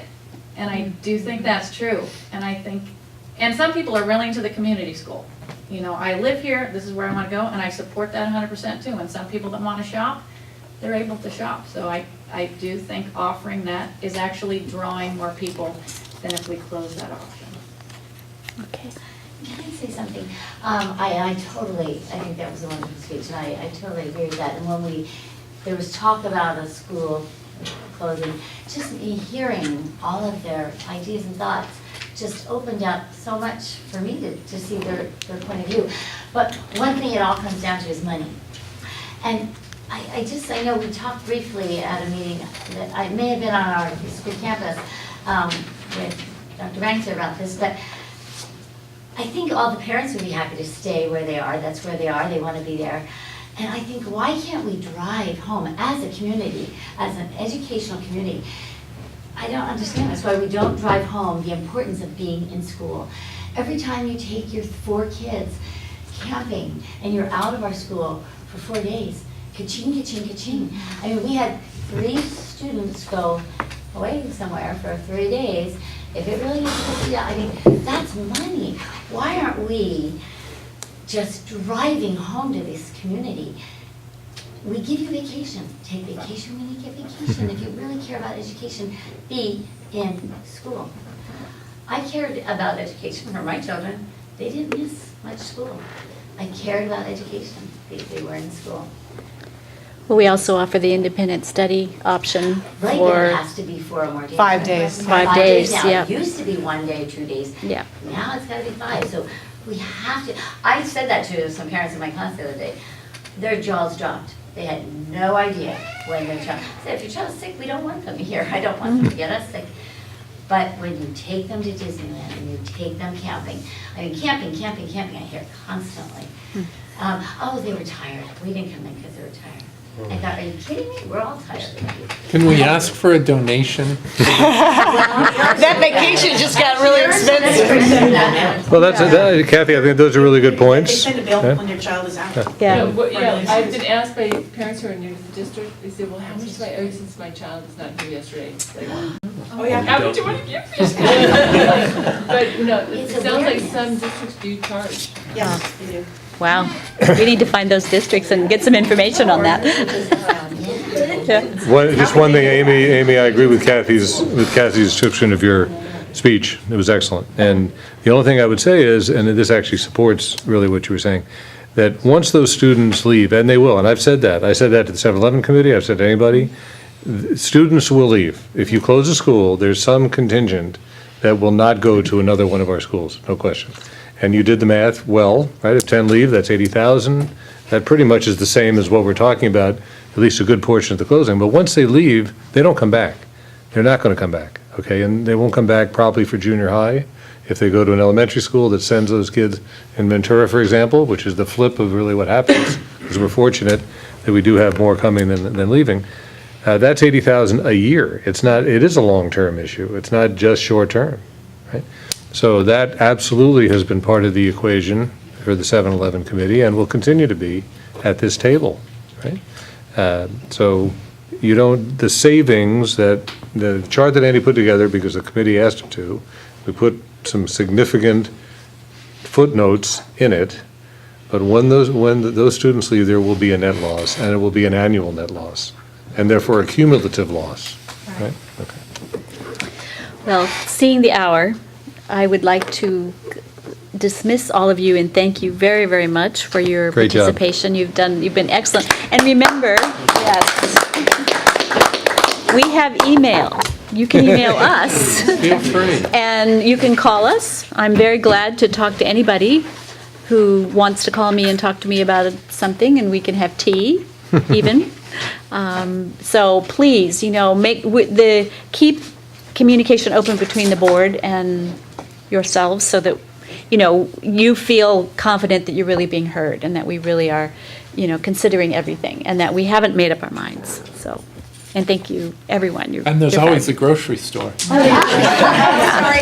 I only go to the grocery store in the middle of the night, so no one can ask me questions. There's some food in the conference room. Oh, there's food in the conference room. We're going to take about a 10-minute break, so we're going to. Are we then coming back to talk about cafeteria space? We can do No, we're going to do that another time. We're going to resume at 20 after 8. I can do that on June 28th. And if you'd like refreshments and more conversation, on the we're down in the conference room. Okay, meeting is back in session. All right, so now we're going to our policies, our board policy updates. So what I'd like to do is go 25 pages at a time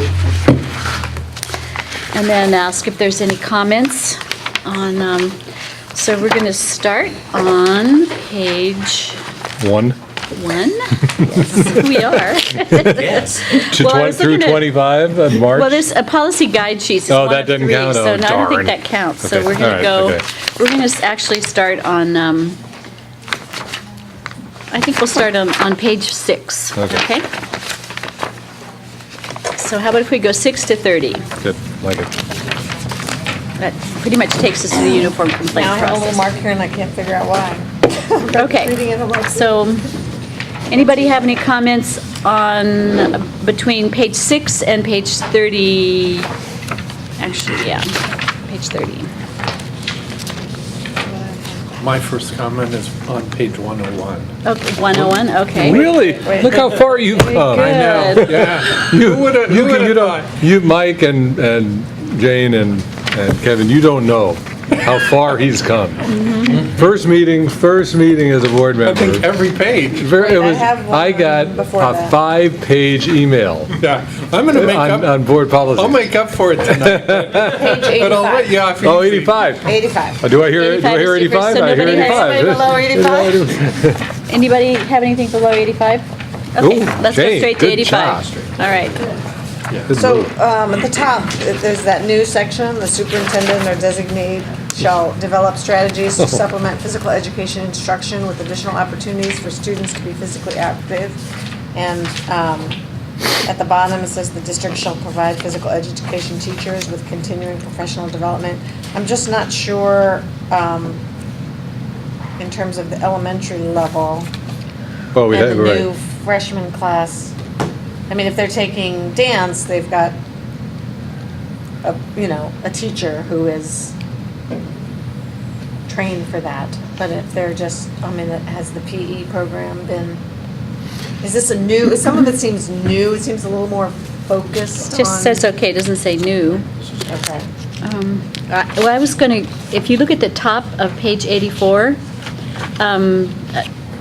where it says, the very first sentence, it says, for grades 9, 12, the overall course of study shall, and I was going to say may, I was hoping we could change it to may, include the effects of physical activity upon dynamic health, and that might cover, if we say may instead of shall. I am always supportive You are. of a man He is. He is. Okay. He That's is. pretty much 100%. You are. So that kind of helps with some of the other language, I think.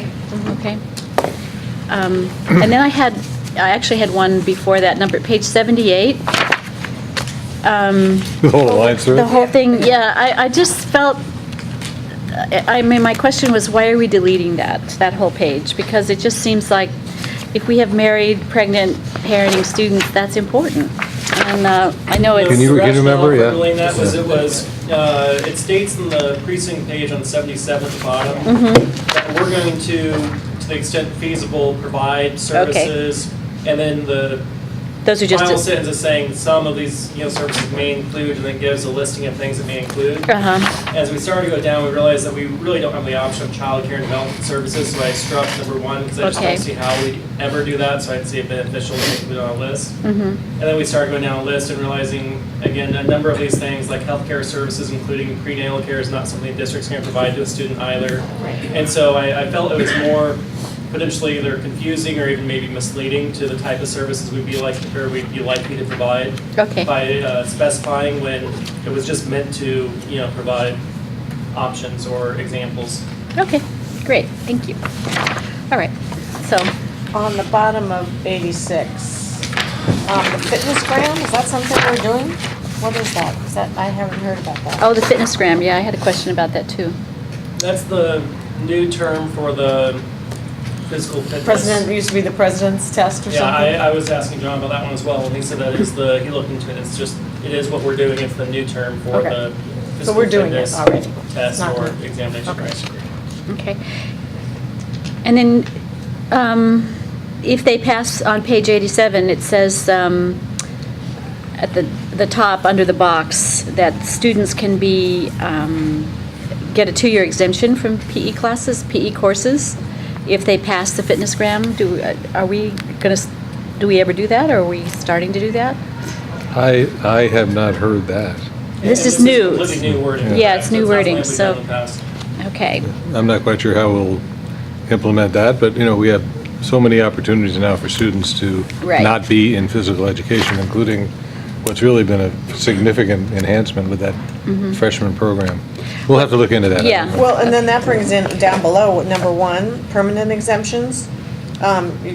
Student who's 16 years or older, right, can be exempt. However, a student shall not be permitted to attend fewer total of courses and classes than he or she would have attended if enrolled in a physical education course. But we already allow a shortened day Some. anyway, so I don't know if that's affected by that wording at all. No, because even if they were in PE, I'm thinking of, students who only do 4 periods. Well, it says may anyway. It Yeah. says may grant, not shall. So that's good. Okay. Okay, Thane, what was your number? 101. 101, okay. And this was more a question, you have something before, Jane? Yeah, 88. Just for, it's not a question, but it's just to note that we should be getting a report on the fitness gram once a year. Oh, okay. So you get to add that to your list of. Yes, please. Kathy, Great. please remind me, bottom of page 88, or another report on fitness gram results. That used to be on my 5 pages. I know what it was. Okay, okay, so 101. 101, basically, the question issue here is, I guess we're mandated now to test charter school students. And so the question I had is, are we expected to pay for that? Number one. Are we getting any kind of reimbursement? Andy's our charter school guy. He's on the board. Has that come up at all in any of the board conversations? I'll look into this one. I believe that it's actually not for the type of charter school Valley Oak is, which is an independent charter school. But it's actually technically. If it's part of the district? Technically, a portion of their funding, property tax, comes through us, but the majority of it does not flow through us because, again, they're a independent entity. Okay. And so I think it's more for the charter schools that are truly part of the district, but I'll look into that. That'd be good, and then, yeah, part 2 of that question was, then do those scores become part of our district? That I can say no, or that I know Okay, with got it. certainty, the answer is no, they do not become part of our scores. Okay.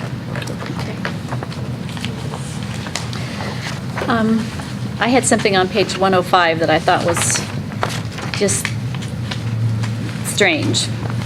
In the box, the second paragraph, where it says that states must annually measure the achievement of not less than 95% of all students. The state legislature will need to determine how to factor the participation requirement into the state school accountability system. But they allow parents to exempt their children. You're right.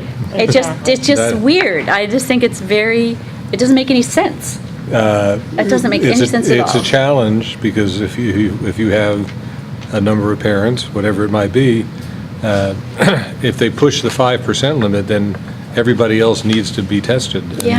And not everybody shows up for tests. I mean, that's just the way it is. Yeah. We did actually have an issue. One year, one school received an extra year under the old No Child Left Behind criteria because we didn't hit 95%. It had nothing to do with performance. Yeah. It was a 95% figure.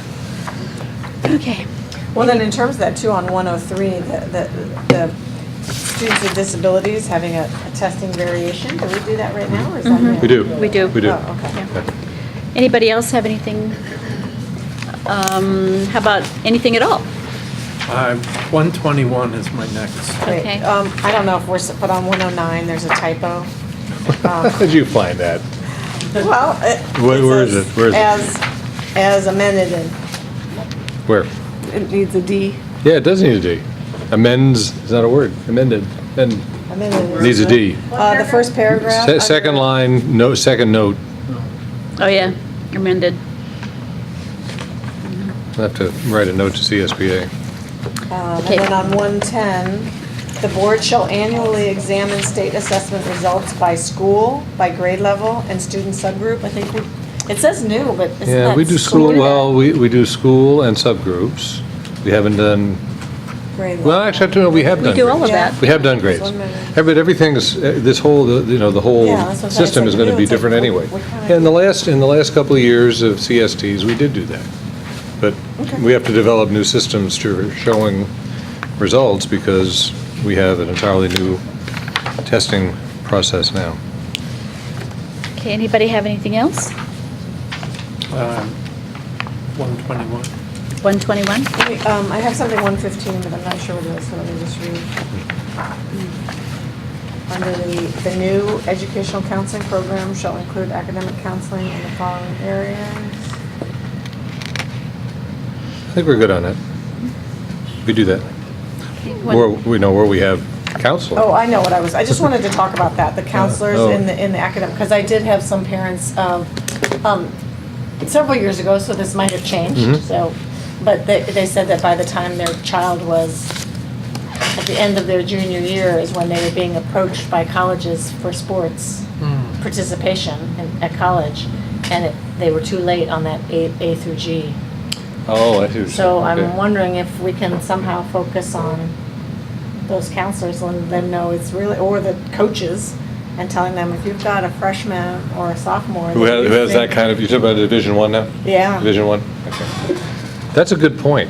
That's a really good Too point. late, if Yeah. by the time the coaches are interested, the parents don't know. I'm sure you know a little bit about that, don't I you? do. Yes. Mhm. Yeah, that's, okay, good point. That's a good, Kathy, that's a good point. You know, you don't want Just to, a little yeah. training either for the coaches Mhm. or the college counselors over there to look at. It might, now that we have that new program with the freshmen, that might help. Well, that could, but you're right. You don't want to get to halfway through your junior year and find out you missed Yeah. a couple of courses freshman, sophomore year. That's a We good point. have we give a bunch of information to the athletes, including concussion and stuff, so it wouldn't be that big No, a deal I to agree. include with it just a No, little it's a thing good about point. scholastic achievement. It's a good point. yeah, And it's- they may be doing, I just don't know, but that's a good point. A to G list is in every parent's rights booklet, so Right. parents see it starting at kindergarten. But they may not But I know think- what it means. Assume- Yeah. If you just do the normal thing, I think you assume you've got A to G, but you don't, because you do have some elective choices. Right, no. Like languages. It is worth and- noting especially. I agree with that. I agree. 121. Okay. 121, I don't even know where our local public dump is. You did mention. I think if we ended this at disposed of, we would cover our bases. Except you don't want to end with a preposition. No, well, I considered that, but then I couldn't think of another word, so I'm open to language, but I think that was new. I mean, I think there was something like you had to, because in the past it said dispose, and they want to make sure that you put it in the proper place. So it doesn't mean local like Ojai, but our local dump is probably Santa Barbara. right, but if I think there's a difference between our being responsible that it gets to the dump, or our being responsible that our contractor picks it up. Chuck, where do we What dump? goes in the big dumpster? Where do we dump? We have 4 bins out here in the back. Yeah. Steel, wood, trash, and recycle. Yeah. And there's the Del Norte and Oxnard down on this street. Oh, yeah. Gold Coast. Yeah. That's right. Okay. I knew you'd know. I just knew you would know. And we routinely have standard bringing it back.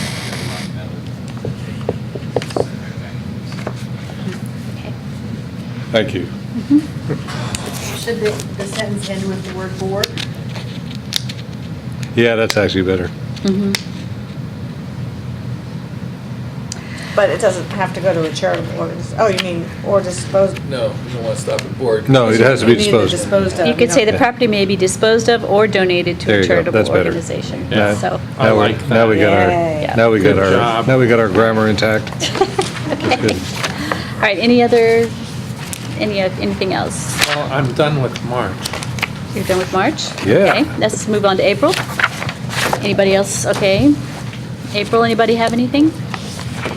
Yeah, so this is a terrible day to talk about guns. Yeah, Um, it is. But I read this and. Where it are we was- now, Ken? Saying which? What page? what page? Oh, it's page 148 Okay. in April.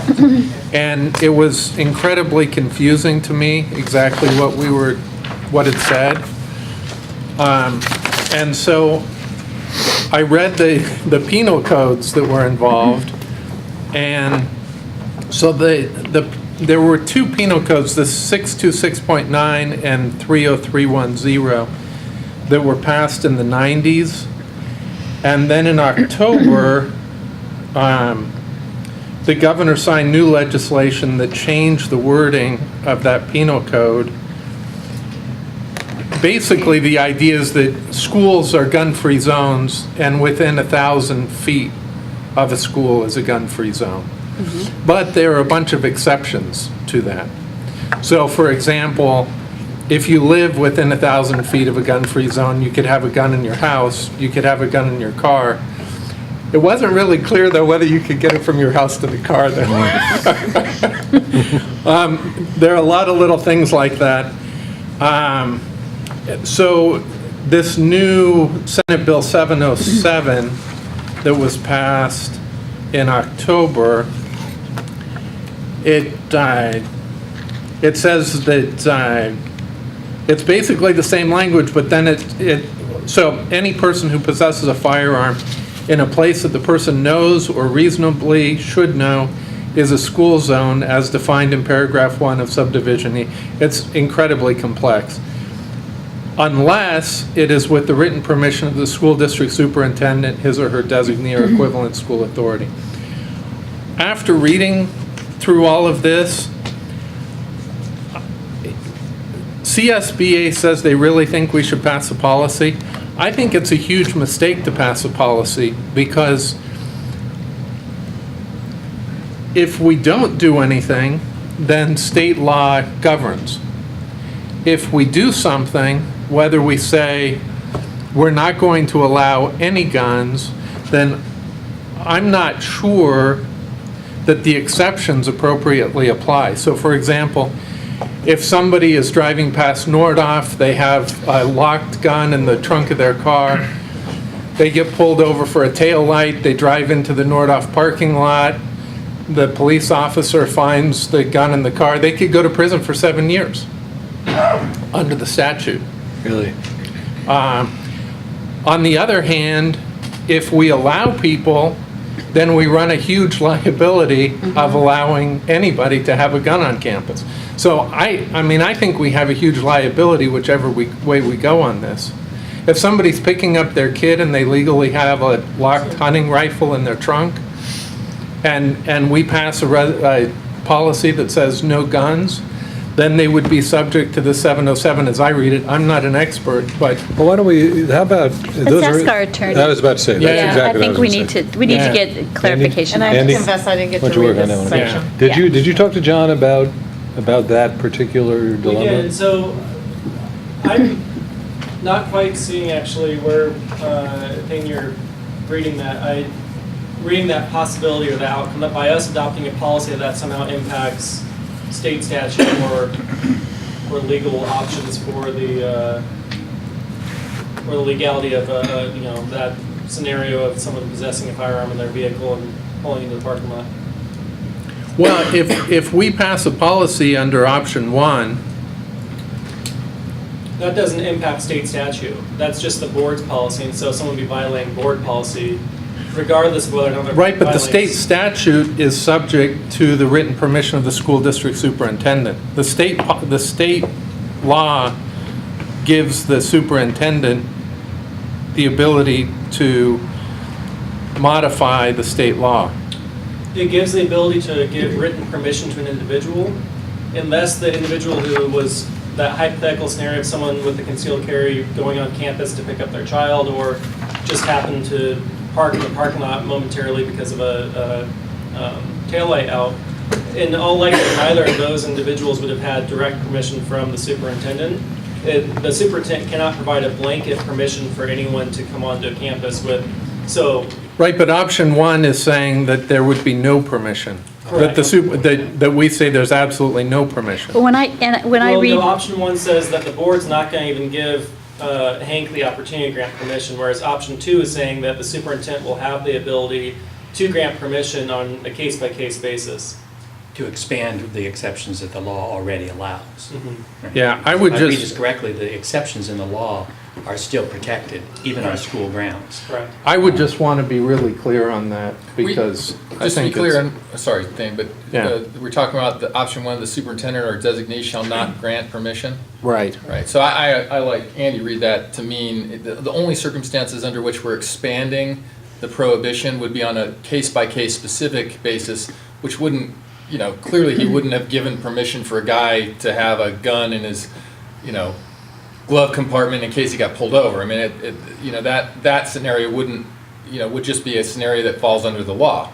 Right. As opposed to, this gives the superintendent permission to say some particular person can carry a weapon on school property. We don't anticipate we would ever give such permission, so. Right. I just, I can certainly speak with our legal counsel before and make sure that we do fully understand what the implications are. You see if there's a conflict between the statute and the policy. I think that's really I what. think that's a good idea. Now, the only thing I would just say, when Thane and I were talking about this a little bit, you were asking about any conversation, if you will, before tonight. My view, as I'm sure it's pretty clear anybody who's ever heard me talk about this, is that whatever language we use, I want it to be the strongest possible language that not only will no weapon be allowed, but no facsimile will be allowed. We run into that a lot. Well, not a lot. In drama. Well, once or drama twice a productions, yeah. year, there's a very legitimate question from a parent. May Johnny bring this, usually it's a rubber gun or something like that, as part of as you say, part of a dramatic presentation. This year, though, I had a request, may Johnny bring a real gun, unloaded, right, for a Civil War reenactment. Okay, well, so you say, well, what's the problem with the rubber gun? Well, there's a big problem, because if Johnny's walking across the campus and he happens to take it out, and Jane sees that, Jane doesn't know if it's a rubber gun or not. We right? had that at Oxnard College. Yeah, They were right. walking across because it was a theatrical Mhm. production, and we ended up with the campus shut down and the cops all over the There you go. place. We had one with the question with the musical a couple of years ago where Marty Bubeko and I were talking, and you needed a gun shot, at the end of the scene, right? And he wanted the legitimate question in the play itself. There was, of course, a gun, in an adult environment. And I said, no, but then all the lights went out and you heard what was the equivalent. And that was acceptable. I think to be sensitive to Thane's concern that people don't inadvertently break the law. Yeah, that's I think is good. what That's you're saying. exactly right. Well, Is- I is think- that- yeah, is sure. that if this is put in place, it's an education campaign for the parents, that this is now the rule and this is the law, right? I mean, we have our own rule which says if we adopt option one, we remove your authority to Right. grant exceptions to the law. Right. And so that's one thing. But, I mean, on top of that, if in fact it's accurate that, if you drive on to drop your kid off and there's a locked weapon in your trunk, you're breaking the law, then we need to let people know that. Because that has really nothing to do with your inability to grant exceptions to the law. And right, and if a parent, I don't want to take too much on this, but if a parent had a truck or a car, and there was always a locked gun in the back of the car, and the parent asked for permission to pick up the child, I would say no. Find some other way. Leave the gun home. Yeah, just find another way. You don't need to come on campus with I don't care if it's locked or not. What happens if you forgot to lock it? Right. So, I mean, they're all, anyway. And it's desensitizing. You don't want people to get used to somebody having a rifle on campus. Yeah, what if? Yeah. Hey, Johnny, my dad came on campus, he had a gun in the back of his car. They didn't say locked. There was a gun in the back of the car. It's just not what you want. But I agree with Thane. clarity, I would say, if anything, clarity on this is really important. It's really important. Okay. Yep. Well, and I mean, I don't want us to assume any liability because, yeah, that's a terrible thing. You bet. Agreed. Okay, anything else on that section? Okay, let's move over to May, and these are all parental notifications. And I'm thinking a couple of parents have come to us and they have mentioned that they're overwhelmed with so much at the beginning of the school year. Yeah. That it would be good to, maybe pick out the really most Segment. important things Yeah. and do those first. We've like- had that question. Yeah. Andy, Kathy, when you work on that, I really agree with that, executive summary, Mhm. or here are the items that we have found to be of particular importance. Yeah, Because otherwise, everything becomes equally important, right? right, and they don't read any of But a lot it. of it says beginning of the school year. I know. Exactly. And we give them the book that they can refer to at any time during the year. Yeah, but, that's what I'm saying, some executive summary. But I think, maybe, for example, administration of prescribed medication, that should be done at the beginning of the school year. There's some that are more important than others, and they could be highlighted or whatever, so. Any other comments on that section? And we're done. Great, guys. Okay, meeting is Good job. adjourned. Good job.